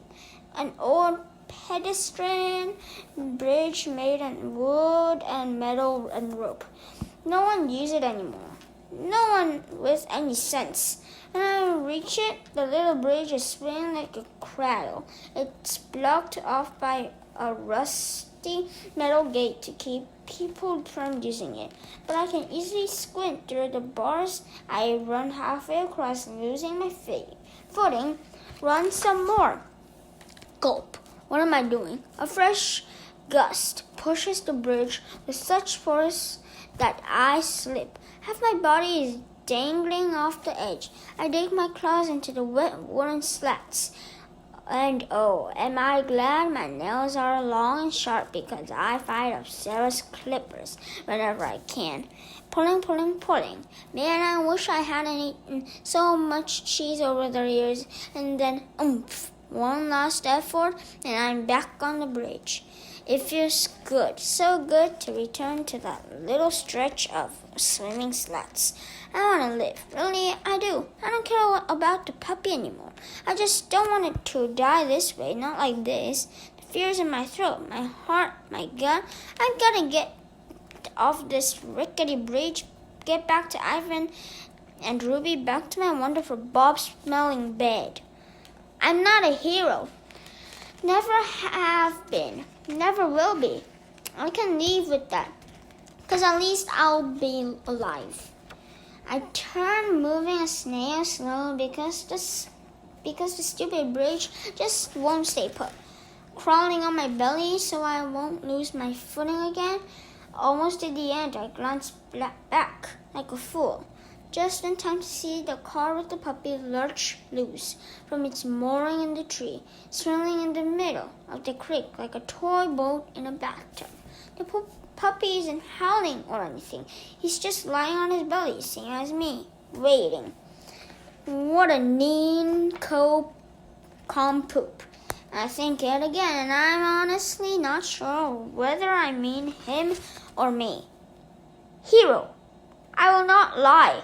I am not thinking, oh yeah, now I get to be a hero. Nope, I'm thinking, you have got to be kidding me. Just a few more seconds and I would have been out of here. I may or may not use a few other choice words, way worse than anything that Jay came up with. Then I run back to the middle of the bridge and wait a split second, maybe 2, maybe 3, and I jump. Cartoons. And I ain't proud of this, but halfway down I remember that I really don't like riding in cars.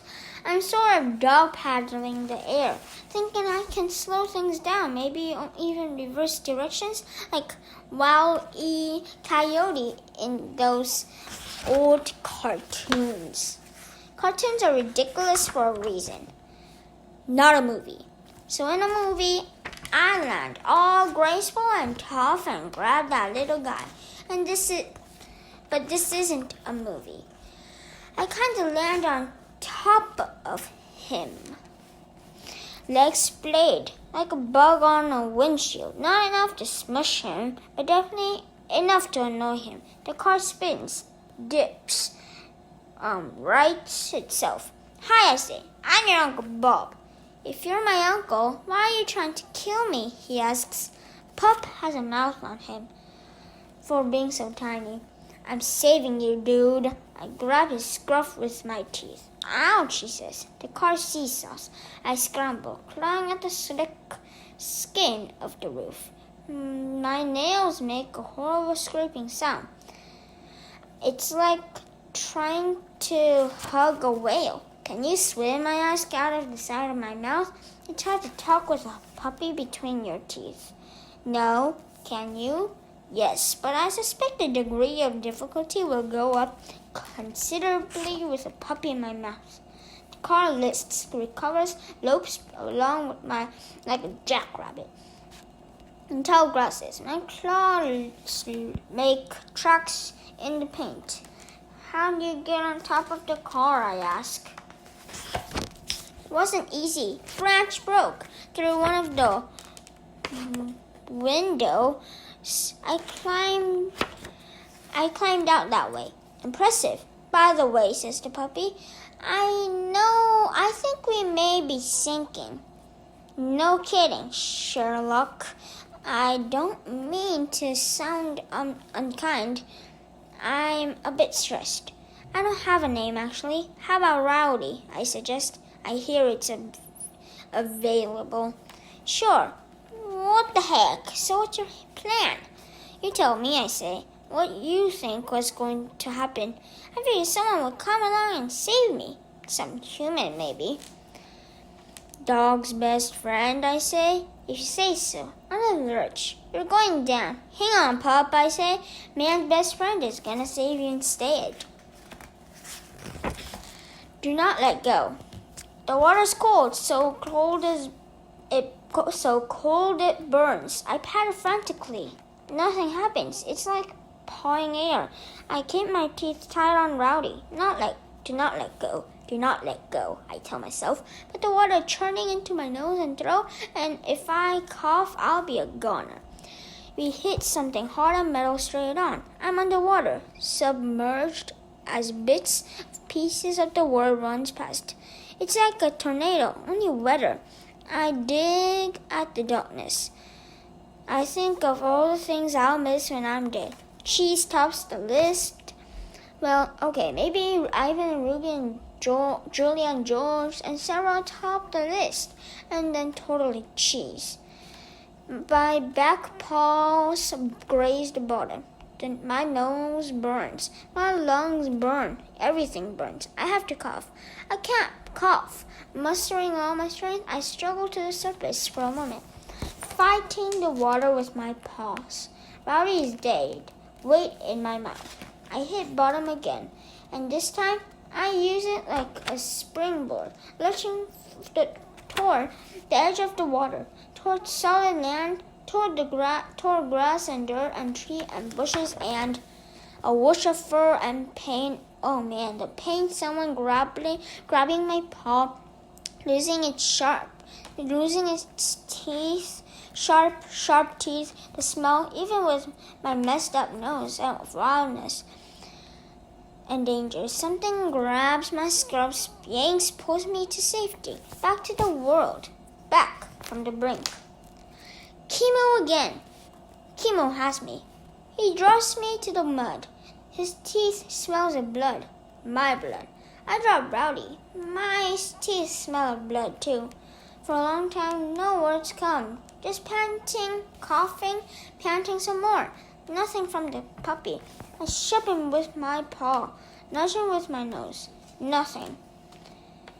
I look at Kimu. His fur is spiked, his eyes wild, different, unknowable.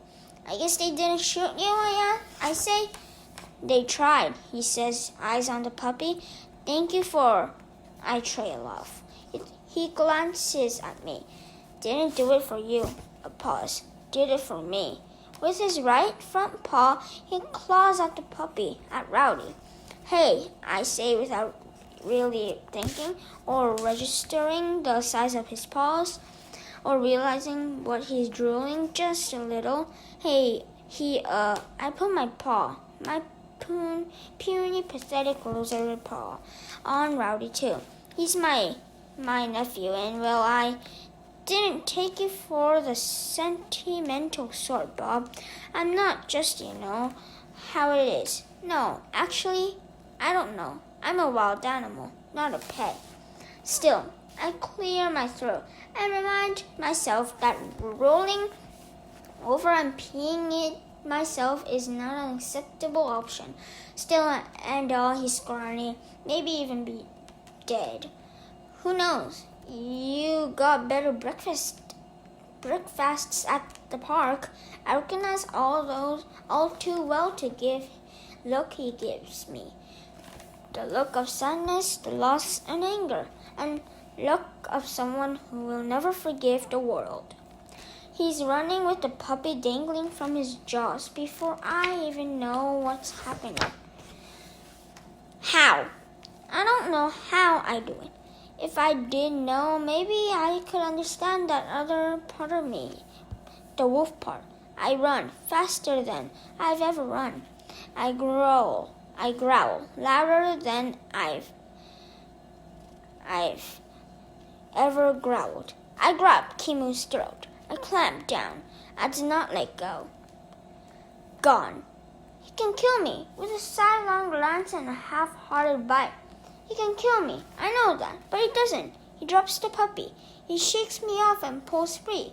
He pauses, looks at me like he's seeing me for the first time. He gazes at the sky, thick with clouds, no moon, barely any sun. He raises his head. His howl is long and sad and beautiful. He runs. First aid. Rowdy still isn't moving. I don't know what else to do. So I bite the heck out of his tail. Perks the little guy right up. The truth. It hits me then. I'm so tired, so banged up. I can't go on, even if I want to. I carry Rowdy to a sheltering tree. Cuddle him close, give him a couple licks for good measure. Now what? He asks. Now, I say. We wait. For what? We're humans, I answer. For help. Are you sure they'll come? I think for a moment. I remember all the people I've seen today. The police and rescue workers, the park employees, the staff at the shelter, the folks at the donut shop opening the door to a strange collection of animals. I remember George running to get Julia and Julia running to get me and Sarah struggling to find them both. I breathe in the sweet smell of puppy. It's important to tell the truth. I'm sure, I say. Forever. The eye of the hurricane passes. The storm rages on. It feels like a year, like 9 years, even. It feels like forever. Rescue. When I hear Julia calling my name through the open window of her parents' car, I pick up Rowdy and dash over like it's my favorite place on this lonely ball called Earth. No clickers necessary, no treats required.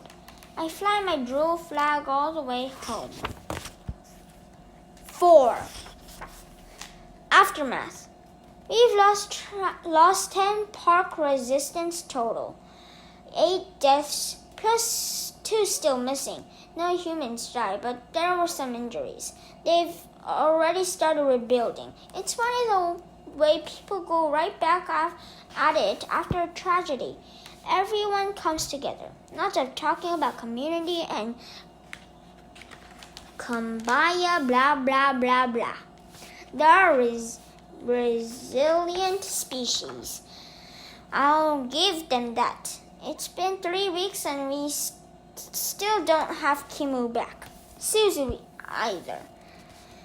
They've been some sightings, nothing for sure. I worry they can't last long. Wolves aren't native to this part of the world. I like to think they're together at least. Everybody else is back. With makeshift domains, nobody's complaining though. In spite of all construction, Julia's been taking me to see Ivan and Ruby whenever she can. Today, Ivan leans on the temporary fence separating him from the elephants. Maya made him a medal for valor out of watermelon and cucumbers. He'd eaten most of it. It's pretty great. Almost everybody we saved for the shelter ended up with a home, says Ivan. Even that annoying bunny. Almost everyone, I remind him. I'm so sorry about Boss, he says in his gentle way. From what we can tell, Boss never went into the donut shop. She slipped away and no one knows what happened to her. I try not to feel hurt, but I had this silly fantasy about me and her and Rowdy all hanging out together like a family. And I so wanted her to know what it's like to have a warm bed and a full bowl and good ear scratch whenever you need it. I wanted her to know she deserves that as much as any dog.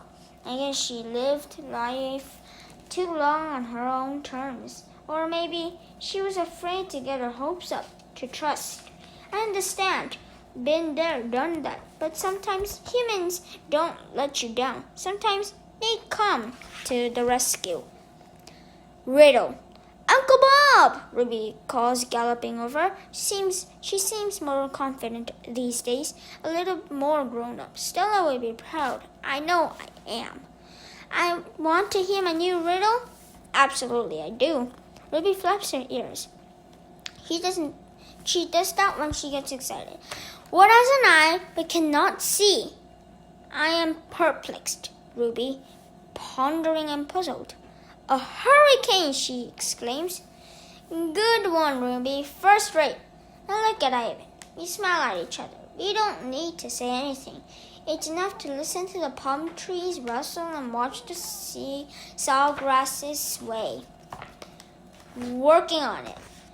On the way home, we passed the shelter. It's been patched up pretty well, looks like, and they're back in business. I hear the usual yelps and howls and hisses and meows, and like always, I feel lousy. I plop down on the sidewalk, and Julius stops barking. What's going on, Bob? She asks. I listen, like I always do, for her bark. That bark. Nope, nothing. I wish Rowdy were here to distract me, but he's still learning how to walk on a tug-of-war string.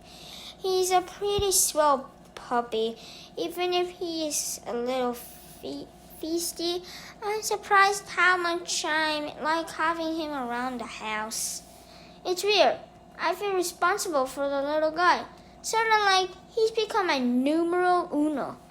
Julia bends down and strokes my head. I wag my tail a bit, slowly stand. I think of poor old Julius stuck in that backyard day and night. I think of Boss roaming the street. I think of my siblings, the dark night, the box, the highway. I'm trying hard to find the forgiveness that seems to come so naturally to other dogs. Maybe that's what Boss was getting at.